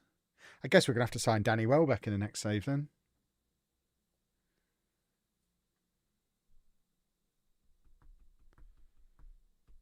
I mean, the obvious one would be Evan Ferguson. We'll pick him up at some point. I wonder if he's still great in game. I hope he is. Love signing Evan Ferguson. Wouldn't be a world record holder without Evan Ferguson. Penalty kick. No? I mean, what do you have to do? What on earth have you done there? That's playmaking for sure. Right, here we go. Make some play. He has. Oh, look at us. Very nearly. I haven't played this yet. Just been reading the reviews. From you looking up the career stats there, I've decided I don't want to. It's too clunky. Yeah, I mean, yes, it's clunky. But what you have to remember is there's stuff that I don't know how to do yet. Like, that's the first time I've attempted to look at a player's career stats from inside a match and hadn't seen the screen before, so I had to figure it out. Give me a week and I'll have done it 10 more times and it'll be much more fluent. So, yes, it's a bit clunky, but some of the clunkiness is clunkiness and some of it is just needing to learn where to click. Change hurts my soul. Oh, you'll hate it then, yeah. If you don't like change, run away. It is completely rebuilt and very, very different.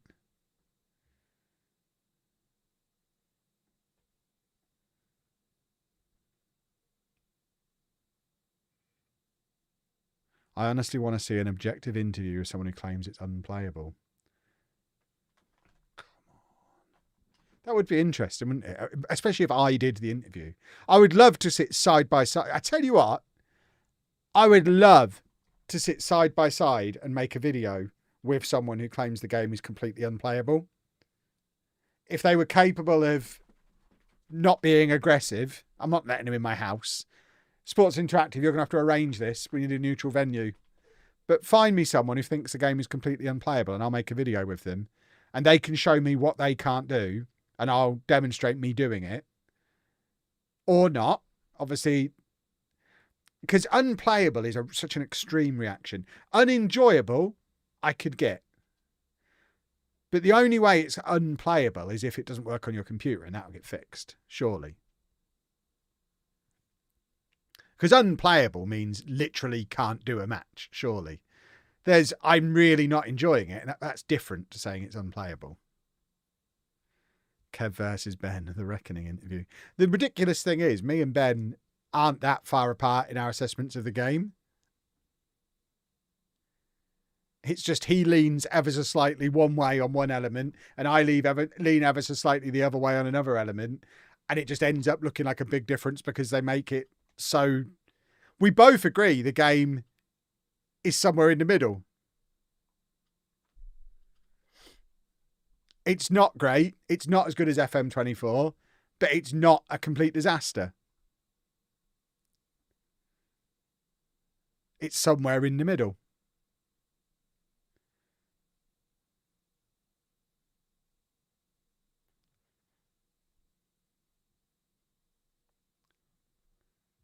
Right, we're going to do another goal here. Oh, we are. Oh, lovely. He should be scoring more goals as well. We spent over £1 million on him. 2 goals in 22 matches is pretty poor, but that's a good goal. We have suddenly got good. What are my thoughts on the match engine? I am loving the match engine. I love the match engine. I love the tactics stuff. We've had, and this is me, and it's so unusual, we've had so much fun playing around with the tactics creator.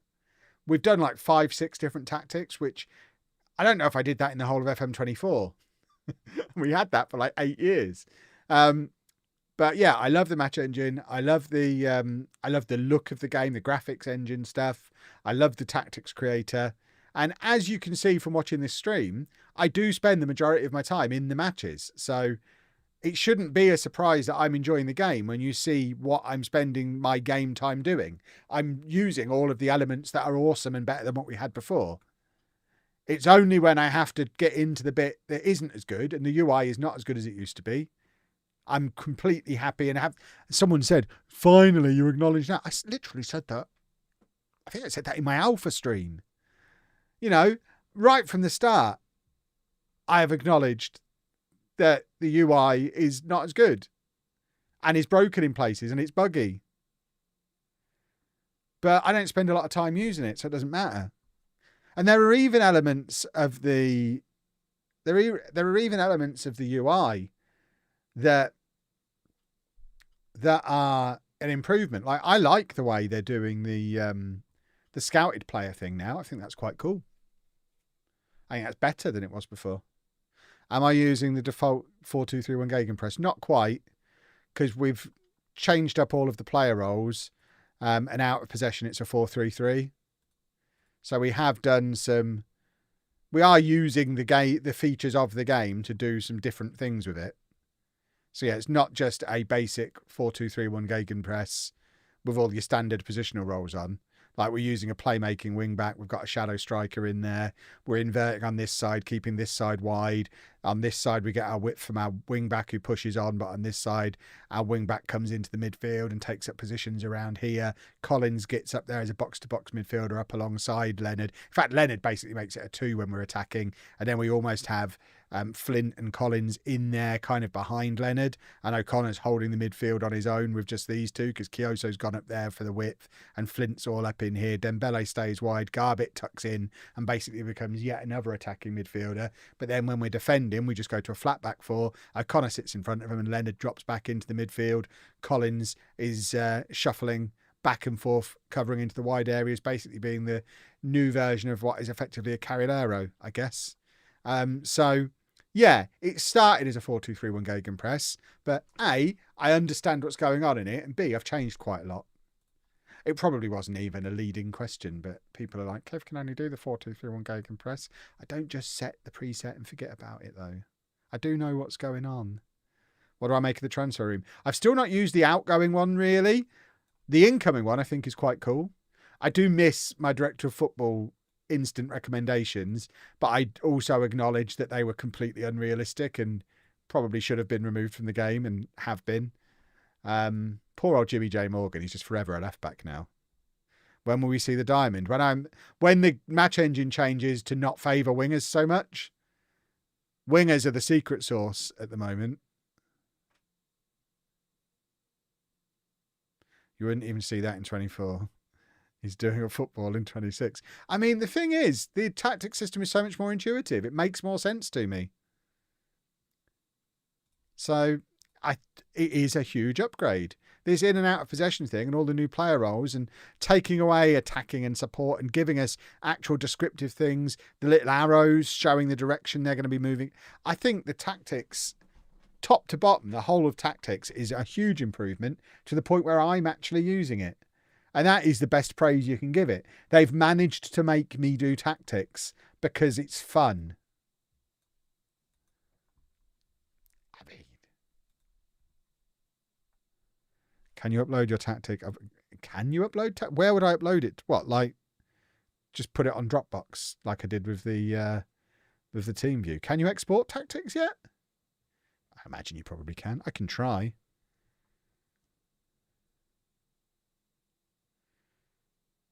Yeah, the little tactics screen that shows you where all the players will be when you're in the little segments. Fantastic.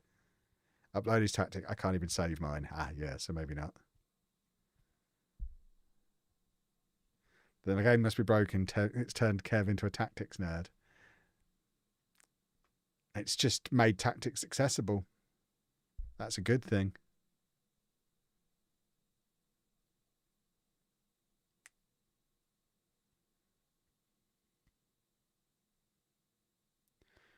Yeah, the visualizer is very cool. I have used the visualizer quite a lot. I still haven't been brave enough to tweak the team instructions. We've still got all the standard team instructions from the standard gegenpress on. We are thumping Plymouth here, boys and girls. We are a good team all of a sudden. Go on then, let's have another one. On a scale of 1 to Cyberpunk, how bad was the release? Cyberpunk's one of my favourite games ever. Although, to be fair, I played about 10 hours when it first came out and didn't then play it through properly until it was fixed. It's nowhere near as bad as Cyberpunk was. Cyberpunk was an absolute mess when it first came out.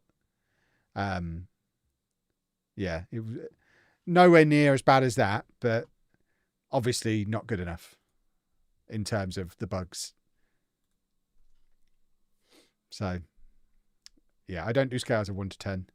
Look, we're up to 5th in the league, boys and girls. There's no catching Cardiff, but we could genuinely get into these playoffs. What a time to be alive.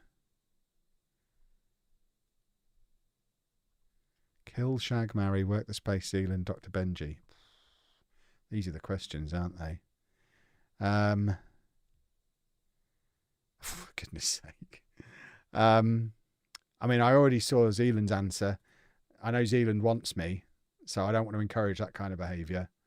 Or do I? No, you know what? Yeah, I'll give it. I'll give it back to Zealand as good as I get it. And then, oh God, the other two.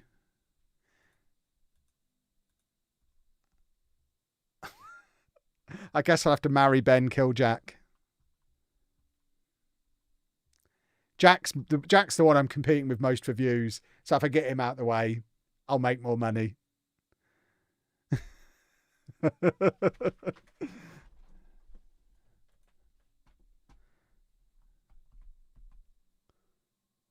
People keep asking you how you'd rate this release, but in reality, it's not released yet. That is also very true. That's how I should be answering. But it just feels like a cop-out answer, doesn't it? Oh. I don't feel like we had any heads up that was happening. That's a shame. Oh, well. Never mind. And Bamford has gone to BK Hacken. Boo and hiss. Who the hell is he? Oh, just some kid we don't care about. Okay.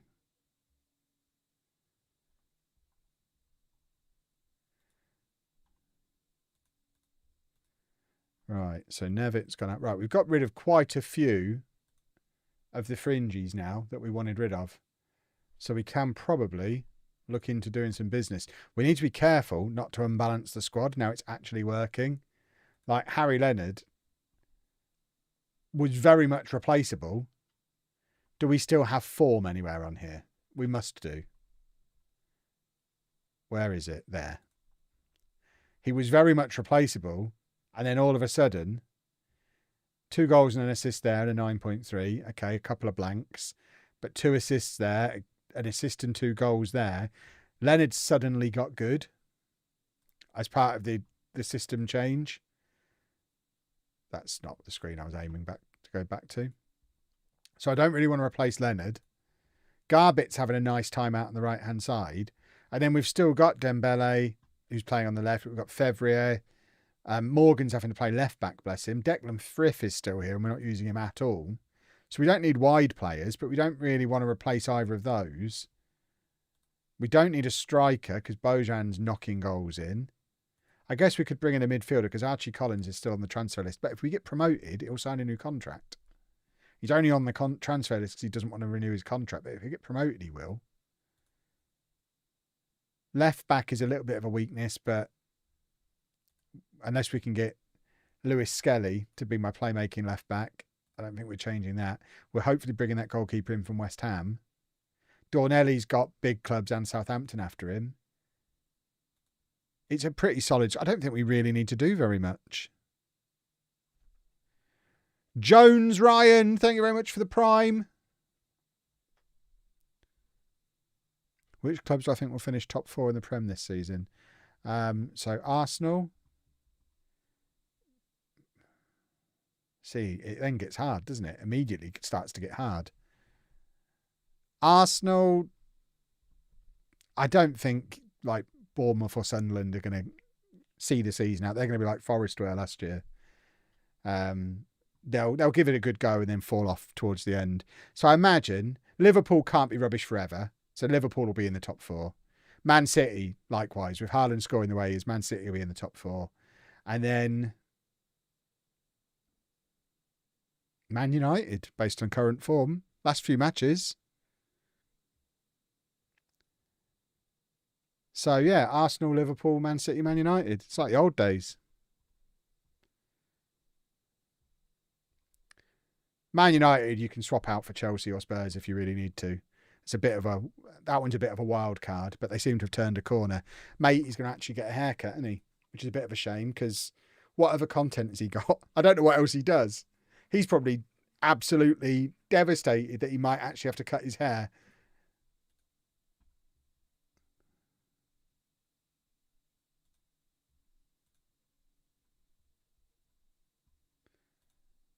Oh no, Morgan's injured.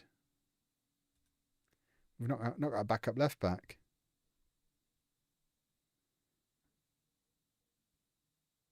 I wonder what haircut he's going to get. Just shave it all off, surely.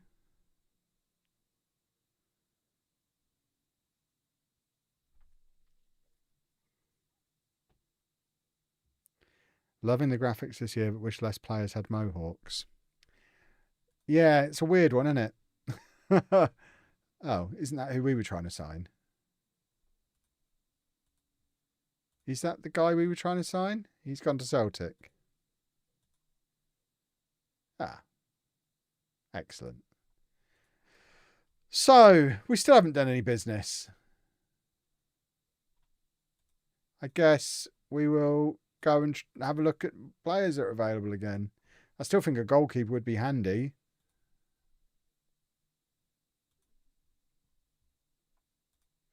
There's a guy who does Lego content on TikTok who I've met a couple of times, or once maybe, who's a Man United fan, and he's just bought the Lego Old Trafford, and he's now building one bag of that Lego set every time Man United win a football match.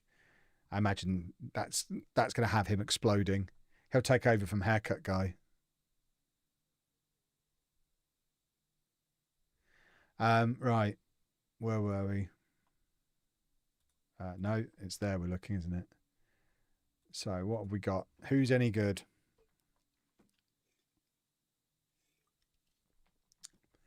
I guess we just want bargains.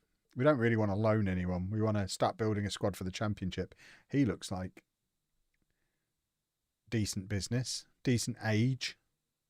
He's out 4 to 5 months with an ACL, so probably not going to be able to sign him immediately, are we?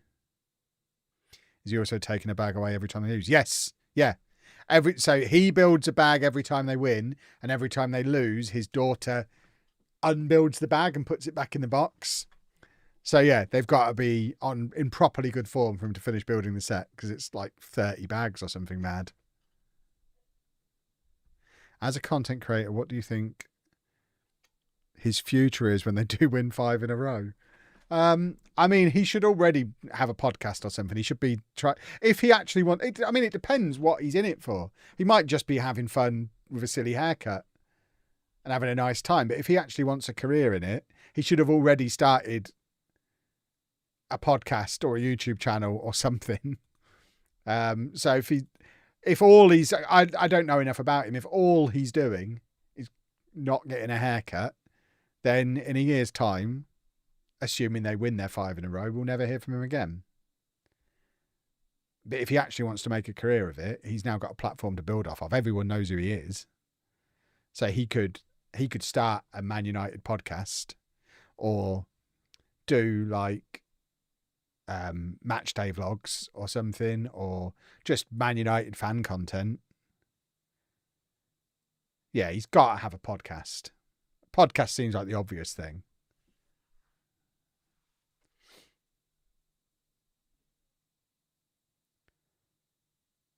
Do they know him without their hair? Well, just have it all cut off in one lump, and then you can wear it as a wig, can't he? That's the answer. Is that Joe Taylor, who used to play for Posh? He's been everywhere. What a weird career this guy's having. So we bought him from Kings Lynn. He barely played for us. Luton bought him. He barely played for them. He's gone on loan to Colchester and Lincoln and scored goals. He then goes back to Luton and doesn't score goals. Huddersfield have signed him and he's not really scoring. What? He's only 22, 23? Very odd.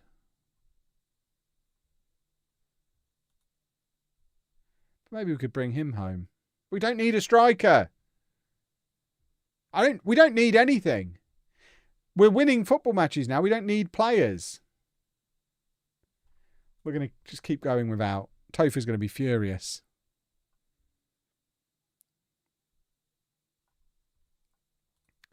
Right. Yes, mentoring groups, etc., etc. Assign them for me. Why is that one not working? I mean, you haven't done what I asked you to do there, have you? So should we bin them all off and just start from scratch? That might be easier. No, okay, fantastic. I don't really care. Just make your own friendship groups. I don't need to tell you who to be friends with, you bunch of weirdos. Goodness me. How long does a save have to go on for you to say, time's up, let's make a new one? Usually we start a save with an end goal in mind. And when we hit that goal, we move on. So often it'll be win the Champions League or win a certain number of trophies or meet some kind of criteria. He needs a new contract, doesn't he? He's quite good. How do we get back to the portal? Probably click on it. Oh, he's got 7. Why are you telling me 17? I don't need to know 17 months in advance. I'll worry about it in the summer. Because if we get promoted, we don't want to keep him. Yeah, like this save. This save will be done when we either win the Champions League with Posh or get to a point where it's like, you know what? It's going to take 5 more years for us to make any more progress. Shall we just pack it in? It's getting a bit repetitive. Like if we get to mid-table Premier League and it's like, well, we could push on, but do we really want to, or should we do something different? We might, as a group, decide to end. But yeah, normally it'll be about hitting that goal, whatever that goal is. What about my Endrick promise? I did make an Endrick promise, didn't I? Oh, God, now you tell me. It's the 23rd of January and you're just reminding me I guaranteed Endrick.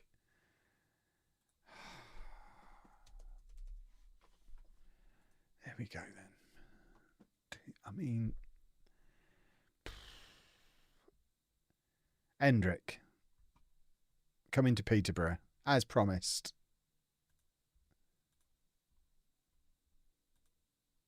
Yeah, that's fine.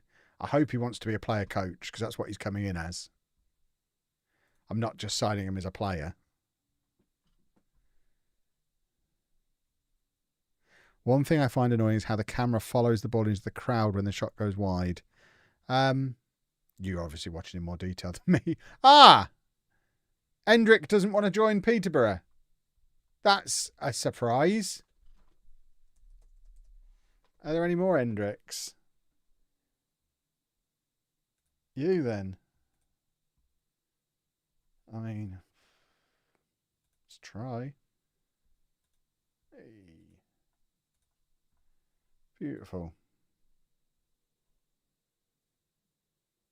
Has the patch made things better or worse? Better, for sure. He's got absolutely no interest in contract talks under any circumstances. I mean, that feels very aggressive to put in the email. Just a no thank you. He's perfectly sufficient. Right. Hendricks.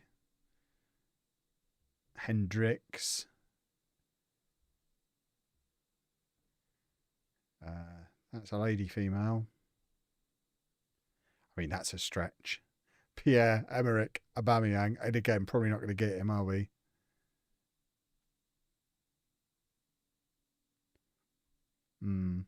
We might not be getting an Endrick, boys and girls.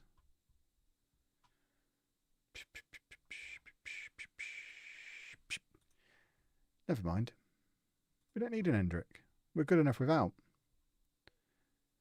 Right. I don't want to just take loanees off of Brighton. Someone said the Brighton kids look good. They do, but they're probably loans. We're probably not going to be able to get them permanently because they're just listed for loan. He's 6'4", 18 years old with 5-star potential. I mean, very tempting. I don't really want to spend £1 million on a backup player, but I guess if we want to be a championship team, these are the kind of things we need to do. But we'll use the never never. There you go. We'll do that. Boom. And then should we try and bring his mate as well? And just bring a couple of Brighton youngsters in? Because he's even cheaper and he could be the Archie Collins replacement. Neither of them are going to be coming straight in and playing straight away, but we're building for the future. That's a good thing. We may as well do this rather than leave the money just sat there burning a hole in my pocket, I guess. And then I'd quite like him, but I don't think we can pre-arrange the transfer. with him on the condition that he fixes his torn ACL.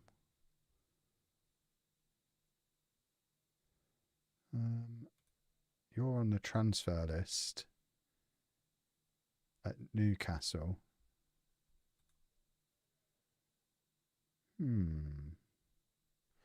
Because if we're selling Dornelli, we do need another right back. Good hair. Lovely head of hair on him. He's a maybe, I suppose. I quite like the idea of picking someone up off of a transfer list.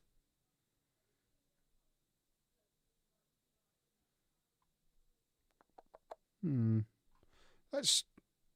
Louis Marsh we've had in a save at some point. Who did we have Louis Marsh for? That name looks very familiar. Would I consider a women's football save in my future? Probably not a full-on just women's save. I mean, never say never. But they'll be loaded up in all my saves, and I could end up at a women's team at any time. Especially in something like non-league to legend. I think there's a real possibility that we end up at a women's team in non-league to legend. Depending on how the in-game headhunting stuff works. We talked about it a bit last night. If we're managing in non-league, and a lot depends on how the reputation is going to work across the two different genders. But if we're managing in non-league men's football, and we get an offer to go manage in the Women's Super League, for example, and it's a pay rise, then we probably take it. How likely that is to happen, I don't know. That's the great unknown at the moment. But just like any non-league to legend, we'll make our decisions based on what we do in real life. So if it's a pay rise for a higher profile job, then I'll definitely do it. Because that's how we make our decisions in non-league to legend. We're not going to make the decision based on, ew, boobies, yuck. So, yeah. It'll be fine. Does anyone know if the continue game timeout is now working? What, in network games? I've not tried multiplayer yet, so I don't know. I don't think it was specifically mentioned on the hotfix details. So, don't know for sure. If we sign Ashby, we are going to sell Dornelli, I think. Because we don't need 3 decent right backs at the club. I've only been playing Football Manager for about 3 months. What difference does it really make what salary we were paid as head coach? I mean, in terms of the game, none at all. But non-league to legend is my long-running YouTube save that I've done. It'll be the 10th year I've done it this year. And is he... Who is he? Oh, he's one of our kids. Oh, we don't care about him. And we basically do it full roleplay mode, full realism mode. So we make our in-game decisions based on what we do in real life when it comes to moving clubs. So it's, as far as playing the game is concerned, it makes no difference at all. But for the rules we impose on non-league to legend, it makes a huge difference because that's how we move clubs.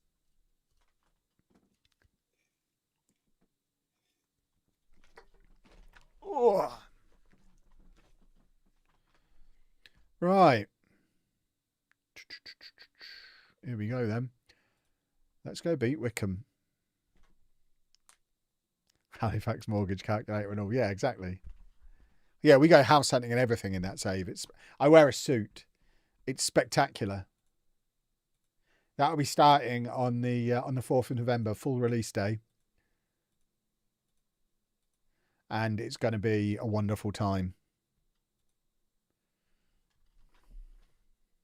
Will there be something special for the 10th year? Yeah, I got them to rebuild the game specifically to suit my playstyle. It didn't go down very well for some reason. But yeah, this was all a treat for me for 10 years of non-league to legend.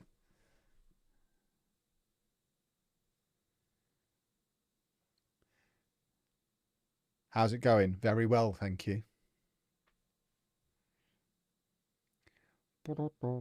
Right, come on, give it to Flint. Let him make some play.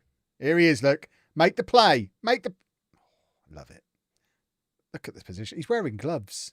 Who wears gloves with a short-sleeved shirt? He looks like a right plum. Oh, here goes Dembele. He's off on a little run. Oh, am I definitely wearing a suit? Yeah, well, I've bought one. Well, I say I've bought half a suit as usual. I've had to downsize. I'm half the man I used to be. But I have purchased a new half of a suit. So yes, is the answer to that. It's easier here because when I was in the garage, I used to keep the suits in the garage. That I had a curtain rail on the ceiling just off camera, and I would hang suits off of it.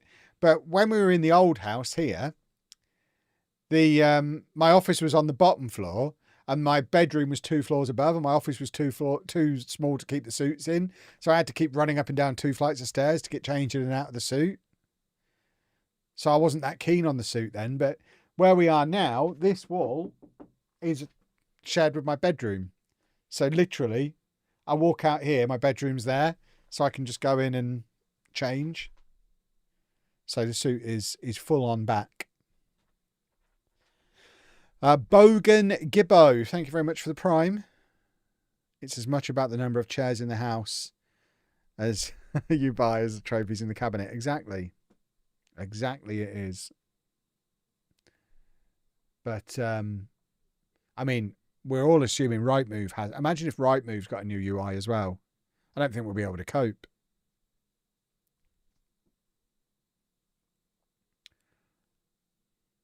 My personal favourite was the gilet shopping. How many chairs is too many? There's no such thing. Chairs are a direct reflection of wealth. Business up top, party down bottom. I mean, it would be weird to do it the other way round when you can only see me from the nipples up, wouldn't it? I promise you I'm wearing a suit. Kev, it looks like you're in a t-shirt. Yeah, I'm wearing the bottom half of the suit. Look at my legs. I'd have to show my legs in every video. Do I just sit in my boxers when filming in the suit? I mean, in the summer, maybe. There's pictures of me on the internet in top half of a suit, like full Brian Robson. Suit on the top half, shorts on the bottom half. But this time of year, I'll probably wear jogging bottoms or something. Pajama bottoms. Right, here we go. Right, we're going attacking. We're in a good run of form. We can't throw it away against Wickham. They're rubbish.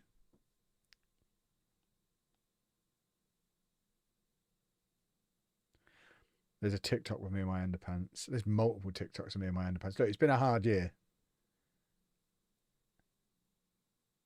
That's why I resent being called a shill for Football Manager. I literally did shill underpants. I went on TikTok with my testicles on show to try and sell you some underpants. When I shill hard. And I'm not afraid to admit it when I do it. And I'm not doing it for Football Manager. To be fair, I do genuinely love those pants as well. I'm wearing some now. How's today's patch changed things? I mean, it's certainly not made things any worse. The tactics screen is a little bit more user-friendly now. It's added stuff like opposition instructions and stuff on there. So there has been the odd little UI change in addition to fixing a load of bugs. A lot of the bugs that were listed were things we hadn't... That's annoying. That's a perfectly timed run. A lot of the bugs, yeah, that's just annoying. That's just sloppy from us. A lot of the bugs were things we hadn't really experienced. So I've not noticed huge difference. But... I mean, I've not had anyone come in and tell me it's made it worse, so that's a good thing.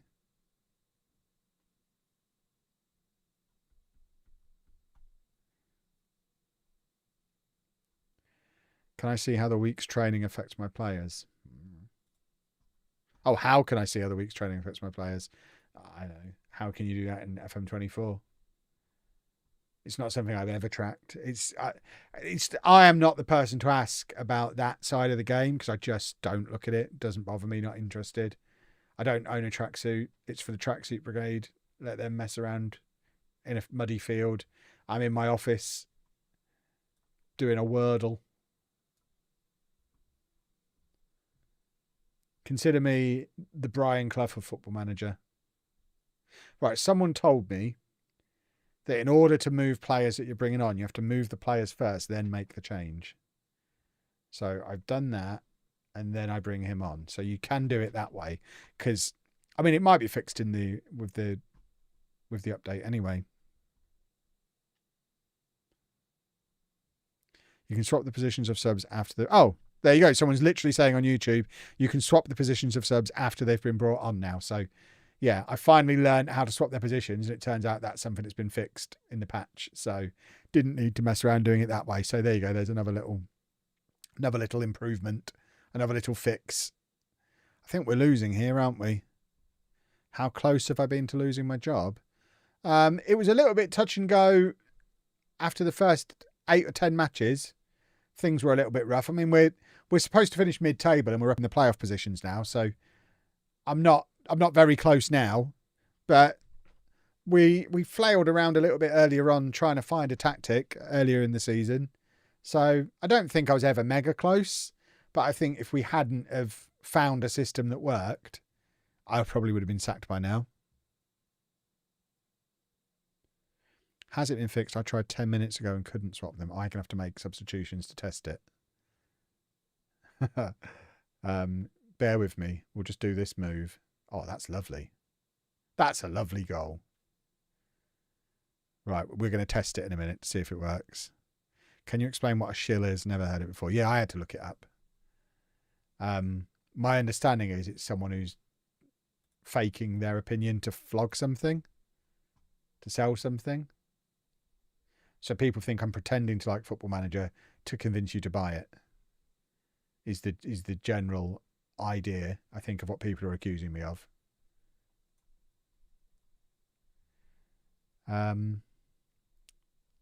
Just to clarify, if you have only got the 38 quid spare that Football Manager costs, I'd much rather you donated it to my Patreon than bought Football Manager with it. So, you know, if I'm shilling for anything, if you feel like I'm pressuring you into buying a computer game you don't want to buy, just give me the money directly. We'd all prefer it.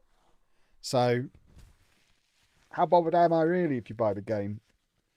Obviously, if you are buying it anyway, I'd appreciate you using my link. You get a discount and I get a kickback, so everybody wins. But I don't know, that makes me a shill. Right, we're going to bring Hayes on for Garbett, and then we're going to try and swap Hayes and February around. Yeah, that still doesn't work. Hold on, let's try and do it. Nah, that still doesn't work. Oh, hold on. We could do it there.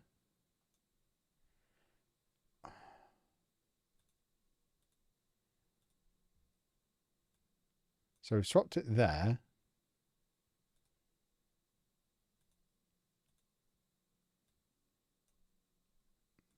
No. Oh, God, now what's happened? Right, go back then. Okay. But now they've... No, they haven't. What? Yeah, that still doesn't really work. I guess it's situational, maybe. Right, we're going to do a goal here. Ah, fiddlesticks. Oh. It's weird, worked in my game. Maybe it's fixed for you magically. Can you still view national teams? Yeah, you can.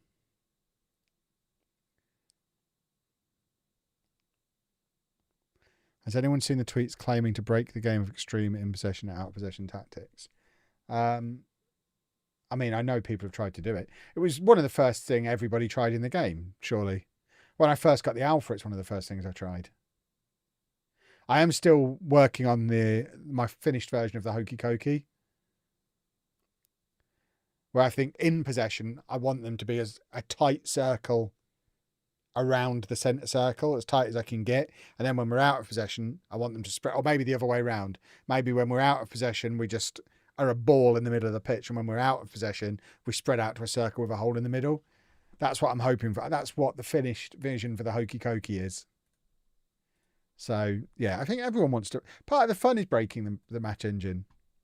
And I think if anyone's saying, oh, this is an example of it being broken, well, don't do that then. It's like, you know, there are things genuinely wrong with the game, but the AI is not going to do that. So if you're upset that that's possible and it works, The only person in your game who has the option to do it is you. So if it bothers you that it's possible, just don't do it in your game. And then the problem doesn't exist anymore.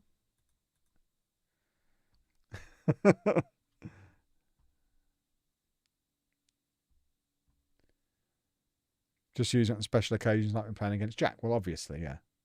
Yeah, that's fair. Right, why can't I...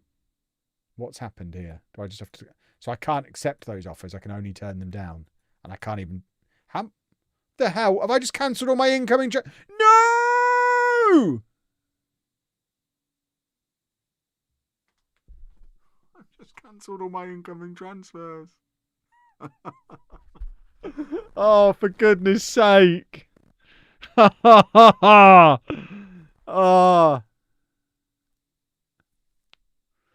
Phenomenal.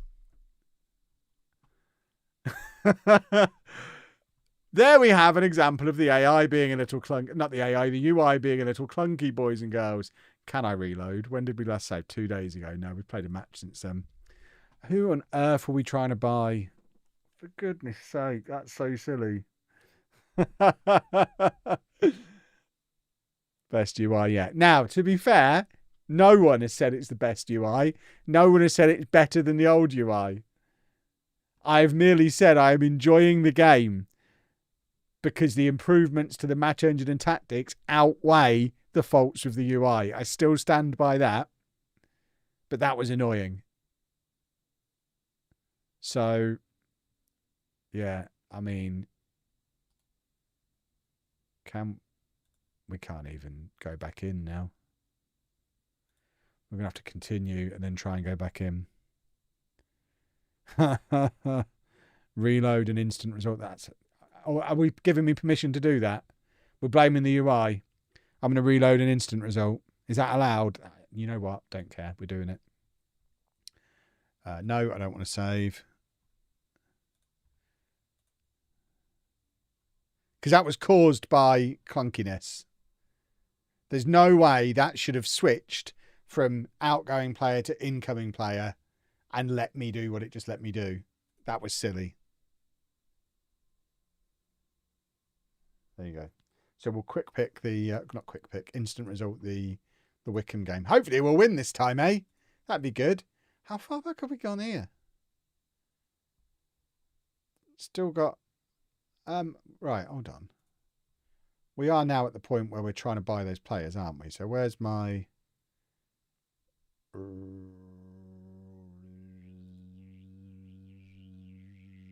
That's an annoying noise. What?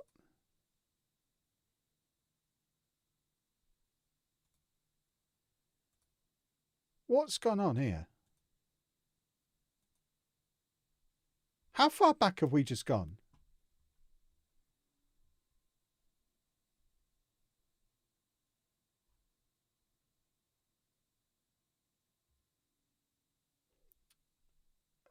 We only just played Wickham, didn't we?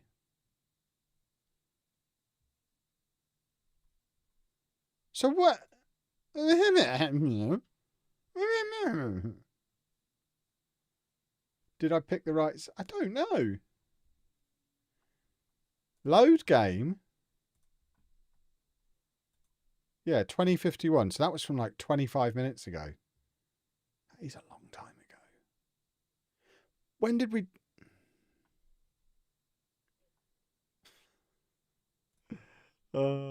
This is why we don't reload, boys and girls. You only went back 2 days, but I did the transfers just before the match, did I? Right, so at least now we can do them again. We couldn't do them again before. So at least now we can go back in and try and just resubmit the original offers. So that's a positive. So we'll just quickly redo these. I need to save more often. Make me save more often. Right, how much was this guy? He was one that was like 600,000. So I think we did something like that. Yeah. And then it was the other guy from Brighton. So I think we offered 1 million for before, if I recall. So I think we did it something like, oh, hang on, something like that. Yeah. See, I'm not even being a rascal and offering much less, even though I know they were accepted straight away last time. And then it was Harris and Ashby was the other one, wasn't it? These were the three. I think it was only three, wasn't it? And then offer, and I think we did like 100 and something up front. And then this one was more fiddly, if I recall. So it was something like this. Come on. I don't want to pay loads. Fine. I think that's a little bit more than we agreed to last time, but at least it's... Oh, hello. What's gone on up there? That last 30 minutes never happened. Absolutely, Topher. Right, contract negotiations. I mean, the match happened, sort of, or did it? I mean, do what you will with it, Topher. You can include the balls up in the video. Show everybody that I'm not completely perfect. I just look it. Someone said there's no remove and exclude as well. It's right there. I forget where I was looking. Someone was ranting about that not being in. Rather than clicking there, you literally just go remove and exclude. And now it's removed and excluded. So some of the stuff that people are angry about, they've just not been able to find yet. And that's the other, that's part of the you'll get used to it thing.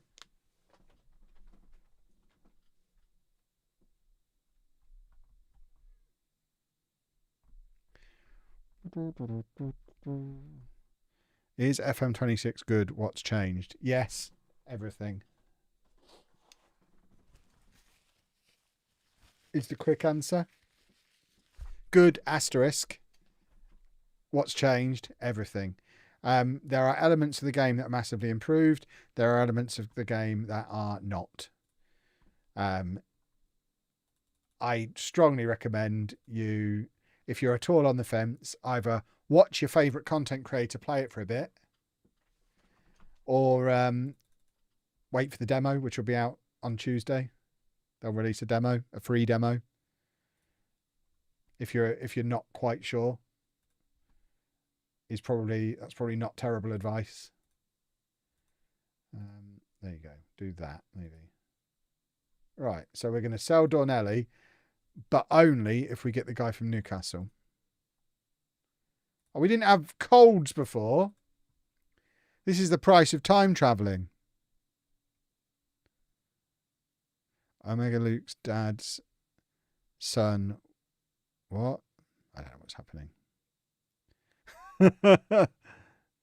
Any tips for an FMer who's about to start a YouTube channel? Don't tell people you like the game. Oh yeah, we'll take a loan back.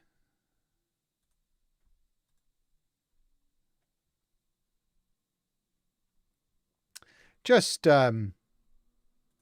stick at it if you enjoy it. But yeah, I mean, pretty much every Football Manager YouTube channel that has failed because the person involved in running it gave up too soon. I mean, there are some who just, I guess there are some that I'm not aware of that were just rubbish, but there's been so many examples over the years of people who were actually quite good at it, but didn't stick at it long enough to let it go anywhere. And that could be because they weren't enjoying it. Right, we're instant resorting this, aren't we? It could be because they weren't enjoying it. It could be because, priorities change and stuff. But there are a lot of examples out there of people. Oh, we won it the second time around. I'm keeping it. I didn't save beforehand. Whoopsie. Kev cheats at football. But yeah, if you're enjoying it, stick at it. Don't expect instant success. It takes a while. Like your first 100 videos will largely be rubbish and it's fine. No one's watching anyway, but just try and make each video better than the one before and stick at it. But if you get to the point where you're not enjoying it, bin it off. Right. We're signing him. Boom. Ginger Reaper. Thank you very much for the prime. Right. We've signed Callum Mackley.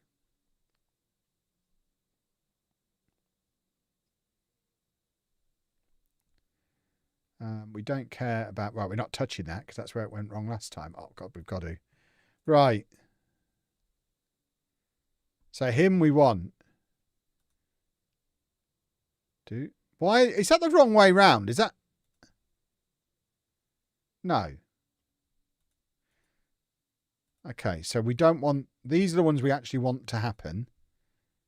So him we'll accept. And him we'll accept. Okay. And then we can confirm a transfer. Harrison Ashby is coming in. He's the right back, isn't he? So yeah, we can now sell Dornelli. This is the new defender. Yeah, the new centre back. 6'4", 18 years old, 5-star potential. That is a very old school Peterborough United signing. Back from when we were quite good at developing young players. I mean, I guess we still are. We just sell them too soon now. So that's quite cool. I like that signing. He's not going to come straight into the team, but it makes up for losing Mendonca.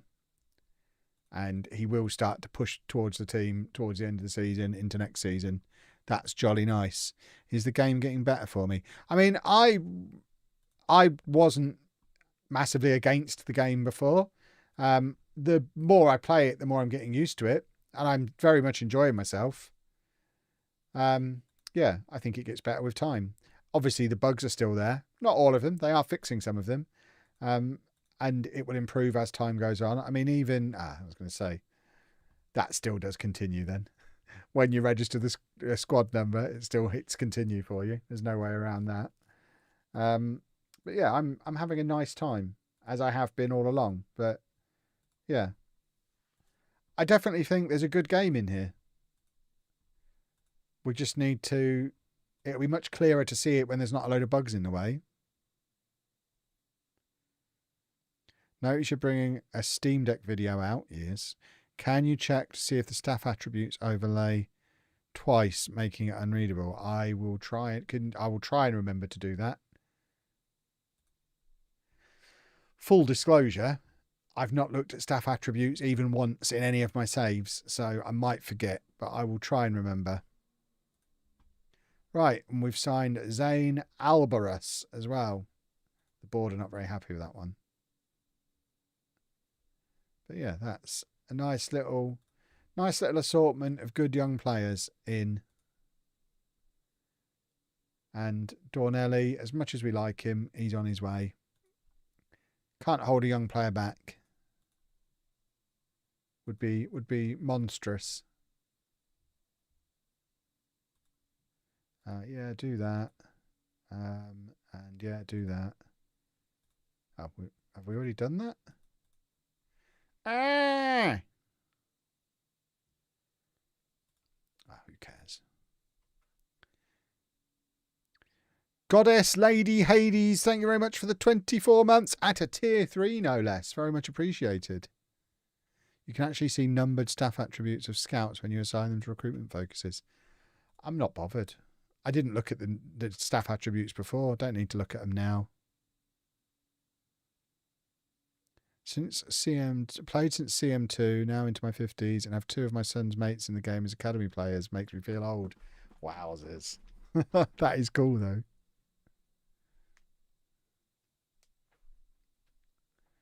Right, he is on his way. Oh.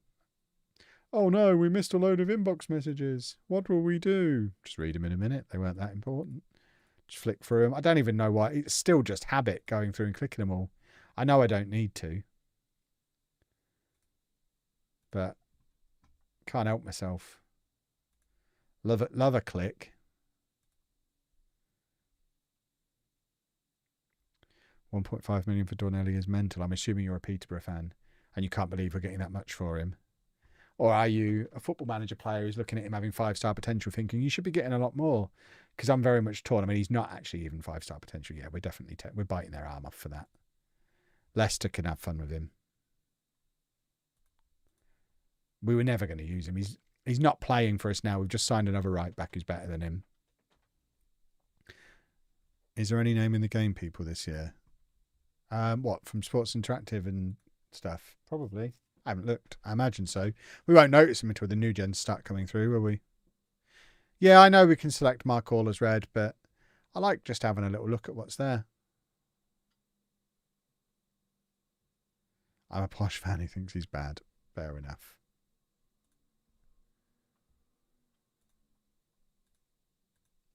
I don't think he's bad. I just think he's young. We all thought Ricky J. Jones was rubbish for years. Now look at him.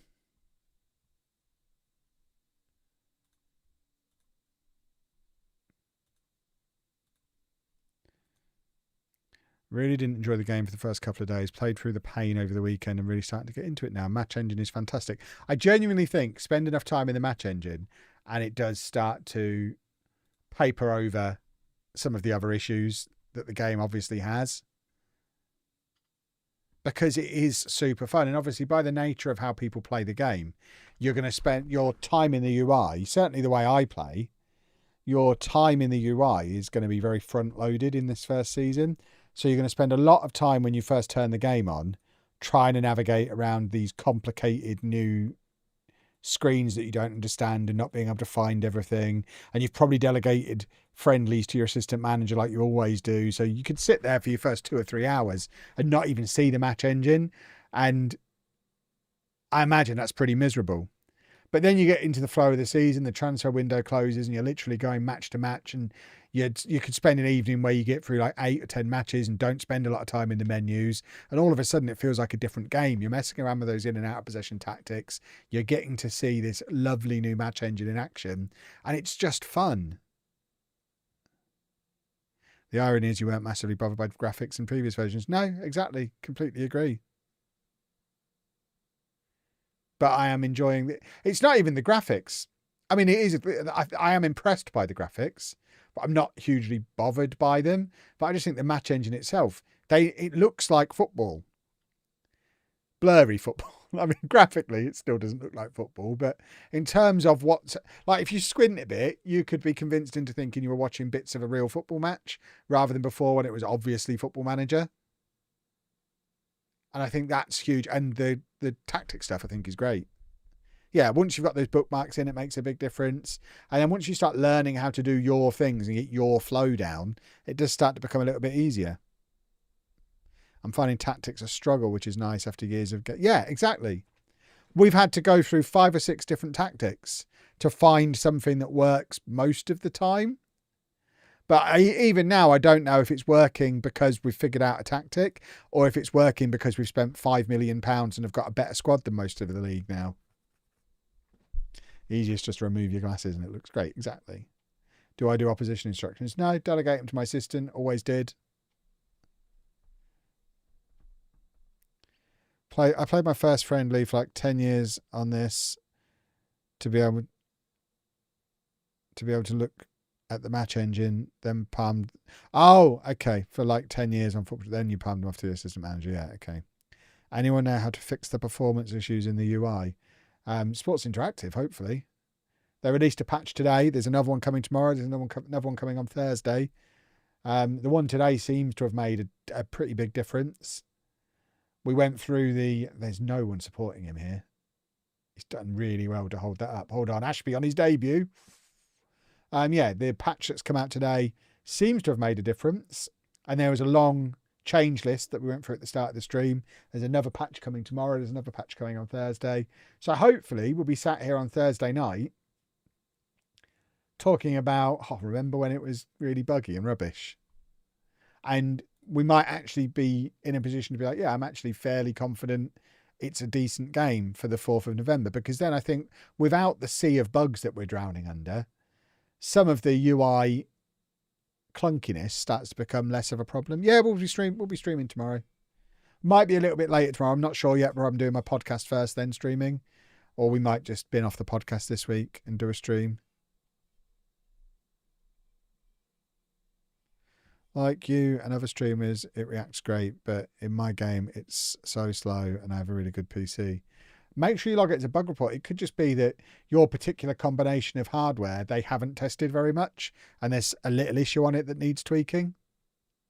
It's one of the reasons why the beta happens, and it's why the beta is important on PC and they don't do it on console.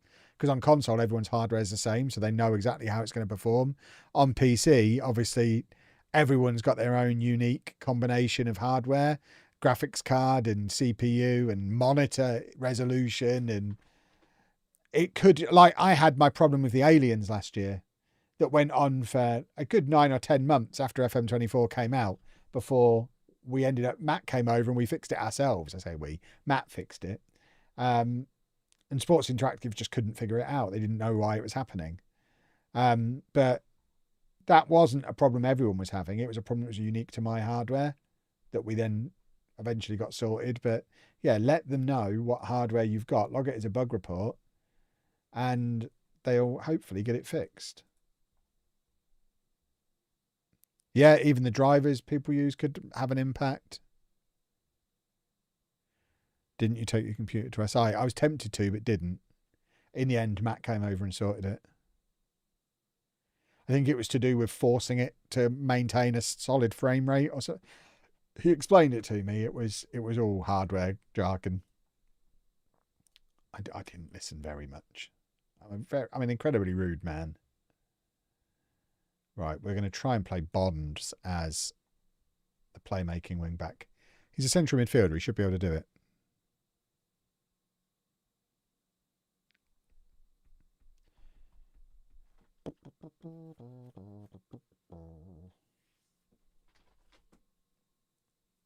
Are we going to do a goal here or not? No goal? Boo.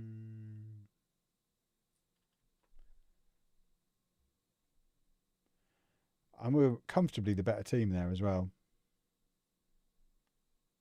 Where are we? Oh, down in 8th now. But still only 2 points behind 4th. We're well in it. Ever tried commentary professionally? No. No. I mean, it would be fun, but I don't have the time to, like, actually commit to it and learn how to do it properly and work my way up.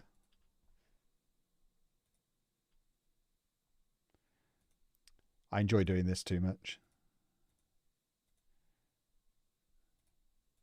Offer made for Tool. Ah, my director of football has made an offer for a Tool. 5-star potential 90. Yeah, all right. Go for it. Fill your boots. I'll let you do that. Oh, so now you're loaning him out, are you? So, hold on. Can we have him then? Because we tried to loan him from West Ham. We might actually be getting him for less than we were going to pay West Ham, which is mad. He won't come to us, I imagine.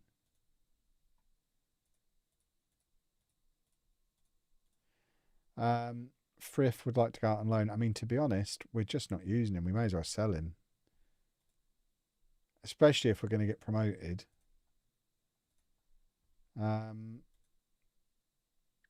Yeah, go permanently. There you go. Let's flog him. So, oh wow, there's already a bid in. That's a pathetic bid. Utterly pathetic. Have we not got any sensible bids? I mean, we paid supposedly only 50,000 for him. Okay. I suppose that's doable then. Just still doesn't seem a lot, does it? Where is this offer? It's not actually come through yet, has it? Ha ha ha. Maybe in a minute. Could do commentary for AEW. They need a decent one. They've got Excalibur and Nigel McGuinness. They've got the best commentary in wrestling. I did have one of the UK wrestling companies reach out to me about doing some commentary years ago, like probably 6-7 years ago. And the answer then was the same as the answer now. I just don't have time to do it. They wanted me to be able to try. I forget which one it was. So it's something I could have explored, but like I say, just don't really have the time for that kind of thing. It would have been cool though to work in wrestling. It wouldn't have been fair on the wrestlers for me to show them up physique wise, I suppose. So it probably is for the best. Imagine them being out there with their shirts off, but glancing over to at me sat in the commentary table, knowing that they just aren't on my level. It would have been very upsetting for them.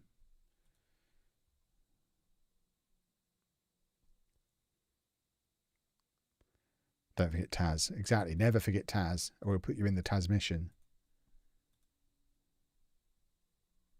Jim Ross had the same problem. Exactly. It's why Vince never liked him. Too distracting, too much eye candy.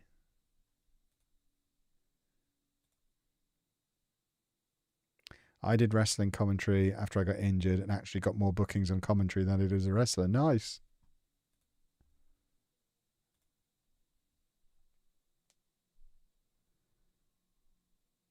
Zealand playing Crusader Kings already. He must have taken the beta badly. Wow.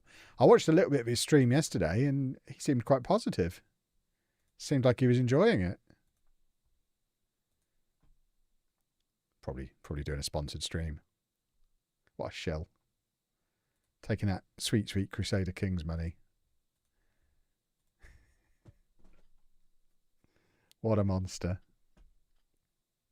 I imagine it's a weird one for Zealand because he likes to do his big long-term saves, doesn't he? And you can't really start that during the beta.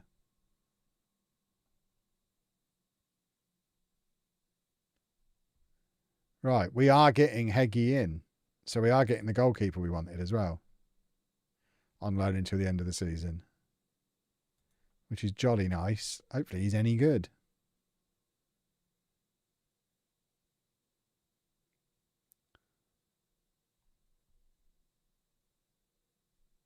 He's being paid. Oh, he genuinely is being paid to play Crusader Kings, is he? Oh, okay then. Phenomenal. I didn't actually know that he was. Crusader Kings, if you are... I really like that game too. If you are watching. I've streamed a bit of it. I love Crusader Kings and I love money. If you want me to play that, I will play that video game. Not a shell.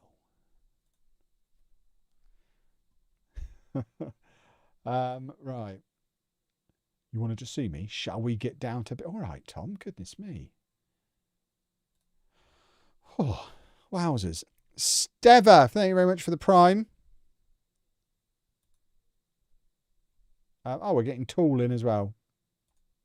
There we go. Don't even know if he's any good. I'm just letting my director of football do this one. Oh, and he's gone straight. Oh, he's rubbish. Well, that's the last signing Barry Fry gets to do on his own. Tool by name, tool by nature. Did play 15 times for Ebbsfleet this season. We are at a slightly different level to them, though.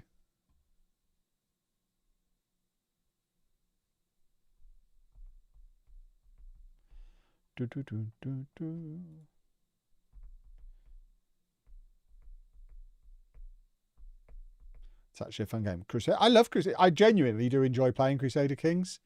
I'm not deliberately trying to help Zealand out of his brand deal, but I do actually enjoy it. It is a fun game. Oh, hold on. He's going after someone else from Ebbsfleet now. No. Once bitten, twice shy, Daniel. Not interested. Thank you. Stop. I mean, does your dad work for Ebbsfleet or something? Why are you trying to give them all my money? Is my watch going to accidentally call Barry Fry on stream again? It wasn't Barry Fry. It was Barry Fry's son. I don't have Barry Fry's phone number. I do have, which is it, Adam Fry? One of the Fry children, the one who used to work for Nuneaton. I think it was Adam. Is he the one who used to play for Posh? It was one of the Fry offspring. I have his number. Frankie Fry, I think it is. Hold on. Let's have a look. Fry. Frank Fry, yeah. It was him, not Barry. Because he worked for Nuneaton when I went and did all that fun stuff with Nuneaton. He was one of the two men in the room with me, Barry Fry's son.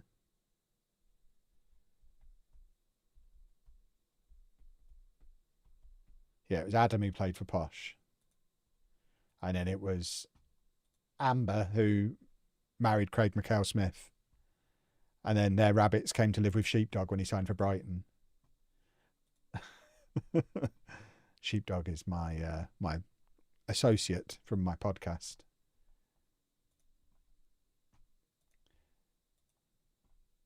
Not Stephen Fry, no. I don't think Stephen Fry was involved.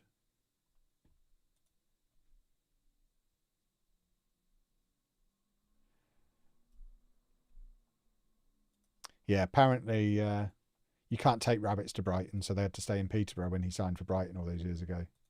I still never fully understood it. He was going there on like 20 grand a week. I assume he was living in a block of flats. Couldn't take his rabbits with him. So anytime I wanted, I could go and say hello to Craig McHale-Smith's rabbits. Yeah, the Hotfix was earlier today. Came out about 2-3 o'clock today. So we've been playing on it all evening. Touch wood, seems much more stable.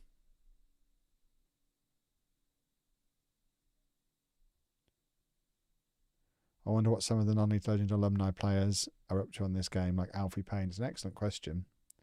Occasionally, Tom Elliott still likes my tweets. Strangely, no support from Tom Elliott this week. All right, Tom. He's only interested when things are going well. Well, I could do with a bit of support. Nowhere to be seen. Fevrier, might have to sell him as well. We're just getting rid of the fringies. Or trying to.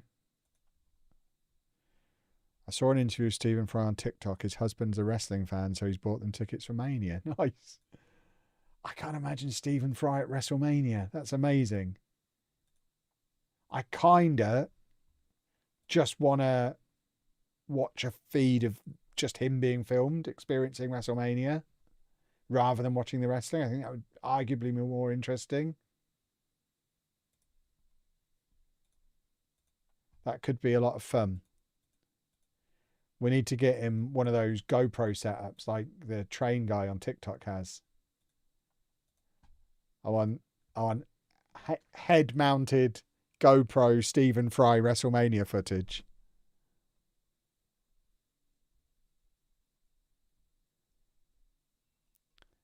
Hold the phone. You're saying Sheepdog could have been a professional footballer or manager? No. I'm saying Sheepdog adopted Craig McHale-Smith's rabbits. Because it's all a very complicated... The world is much smaller than you realise it is sometimes. Sheepdog's sister's husband was working for Brighton at the time. He now works for Manchester City.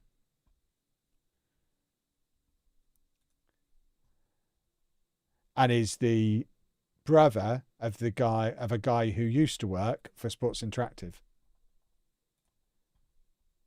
So for the guy who for years was our contact at Sports Interactive, the guy who handled creators, I first met him when he was like 14 years old, sat in a corner in Sheepdog's sister's flat in Brighton, like a little dweeb playing Football Manager on his little dweeby laptop in the corner, the little nerd.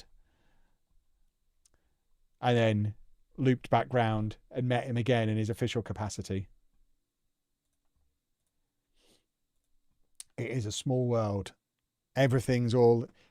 There's I don't believe there's as many people as they claim there is. I think there's like maybe 3,000 people in the world, and they just move around different aspects of my life to cast them in roles just on the fringes of whatever I'm up to.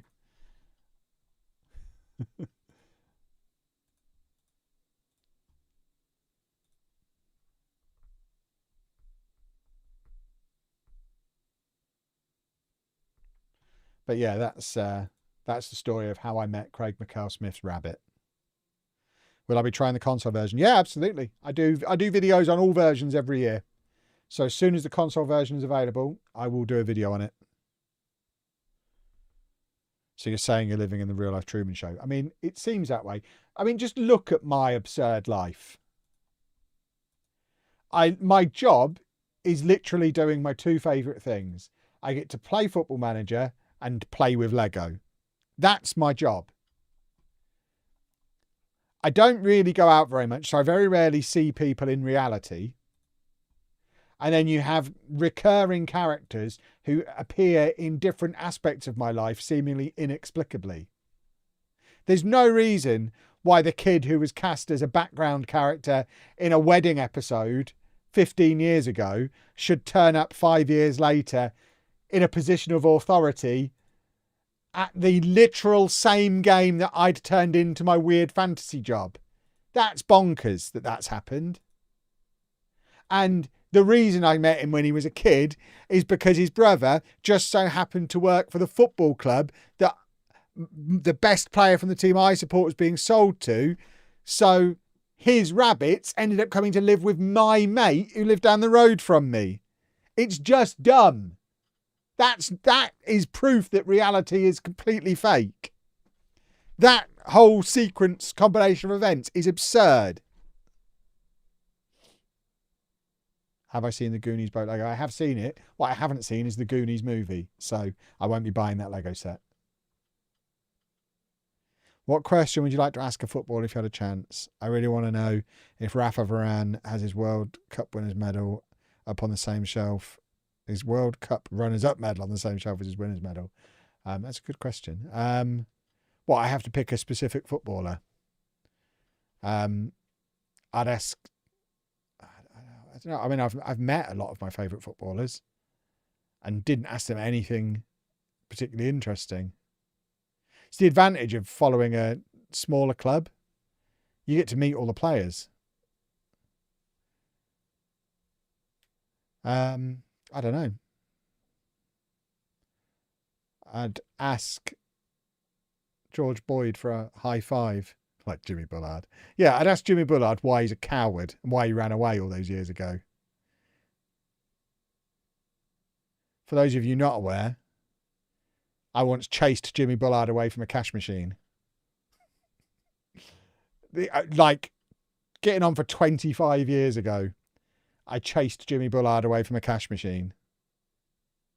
Accidentally. Yeah, that's excellent. I'd ask Craig McHale-Smith why he couldn't take his rabbits to Brighton with him.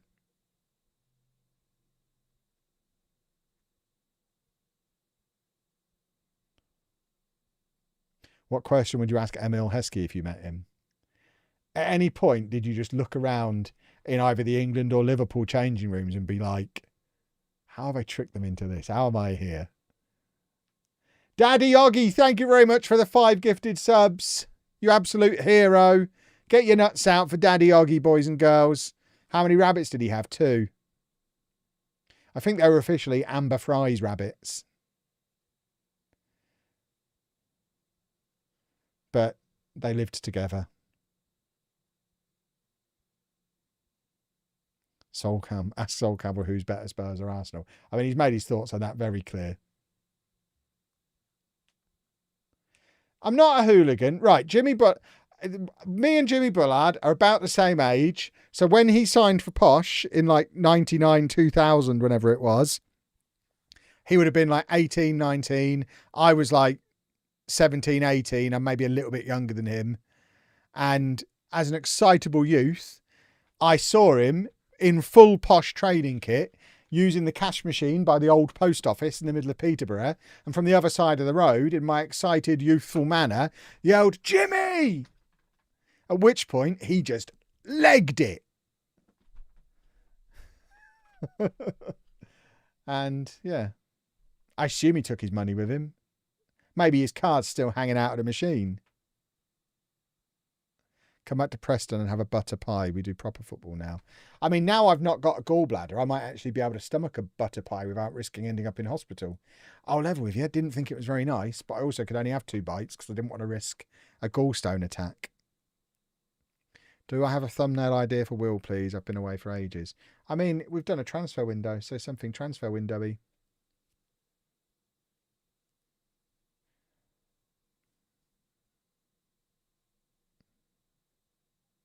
Comes to something when your exuberance is too much for Jimmy Bullard. I mean, this was teenage Jimmy Bullard, so maybe he wasn't quite the character that he is now back then.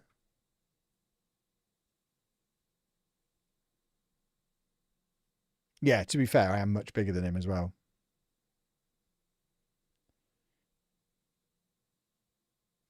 But yeah, I think it's generally quite good advice for life. Don't yell at someone from behind while they're at the cash machine. Have you seen brilliant new gens yet? Not really. We've not made it through a season yet, so we've not really come across any new gens at this point. Right, Bojan's dropped very deep here. Garbett is pushed beyond him. Ooh. Ooh.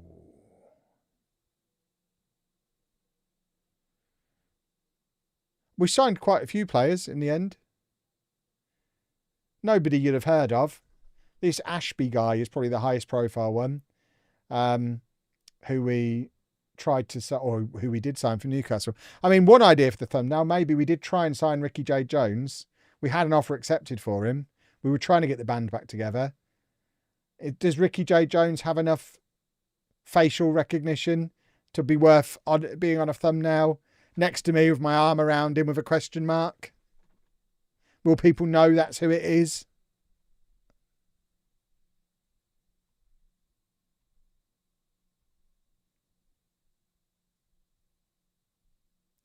Who's your favourite footballer? Not because they were the best, but because you just thought... George Boyd is my favourite footballer of all time.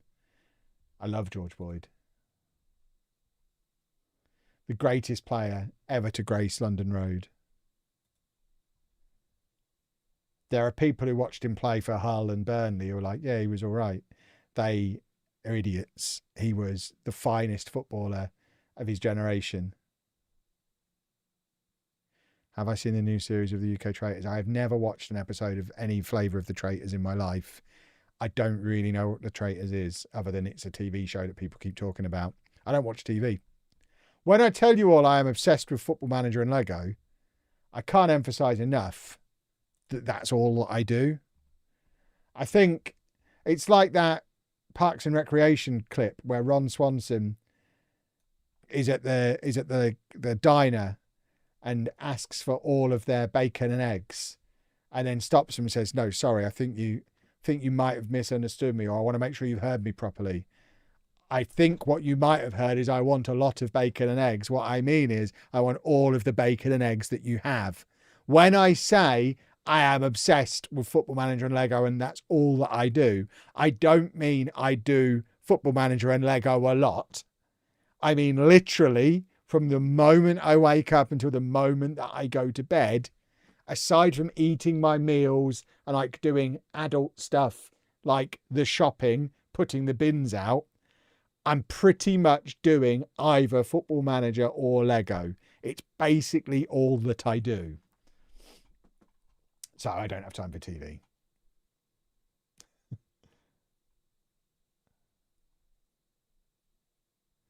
No gaming on my Steam Deck or Switch 2. I've played maybe 3 or 4 hours of the new Pokemon game whilst cooking dinner.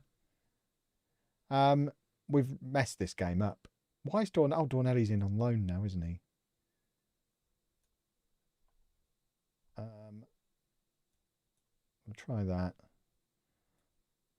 What's happened here? Why is he on at left back? Why didn't I bring... Should we just play all the right backs and bring Morgan on at left back? I mean, we've already lost this game, so we might as well just do shenanigans. Have I been to a Peterborough game this season? No. Last 2 posh games I've been to were both at Wembley. I live too far away now. I'd much rather just watch it on my telly at home, or this computer screen, or maybe that TV. So yeah, I've seen more posh matches in the last 5 years than I ever did when I lived in Peterborough, but I go to very few now. I'm much happier watching them from the comfort of my own home.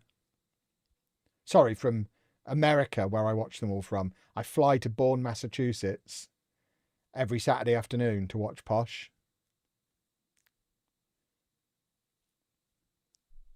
Do my dad and brother still go? No, they're operating the Kev system now. As of this season, they've given up their season tickets and they're now watching everything online as well. Because they've both moved away from Peterborough as well. None of us live in Peterborough anymore. On my completely legal Fire Stick. Not even on my Fire Stick. Don't have a Fire Stick. Legitimately don't have a Fire Stick. But I do have a VPN and a completely legitimate paid up account for the posh online service. How often do I watch Arsenal? I watch pretty much every Arsenal game as well. And if they play at the same time, I usually have both on. I don't watch a lot of other football, but I watch pretty much every posh game and pretty much every Arsenal game.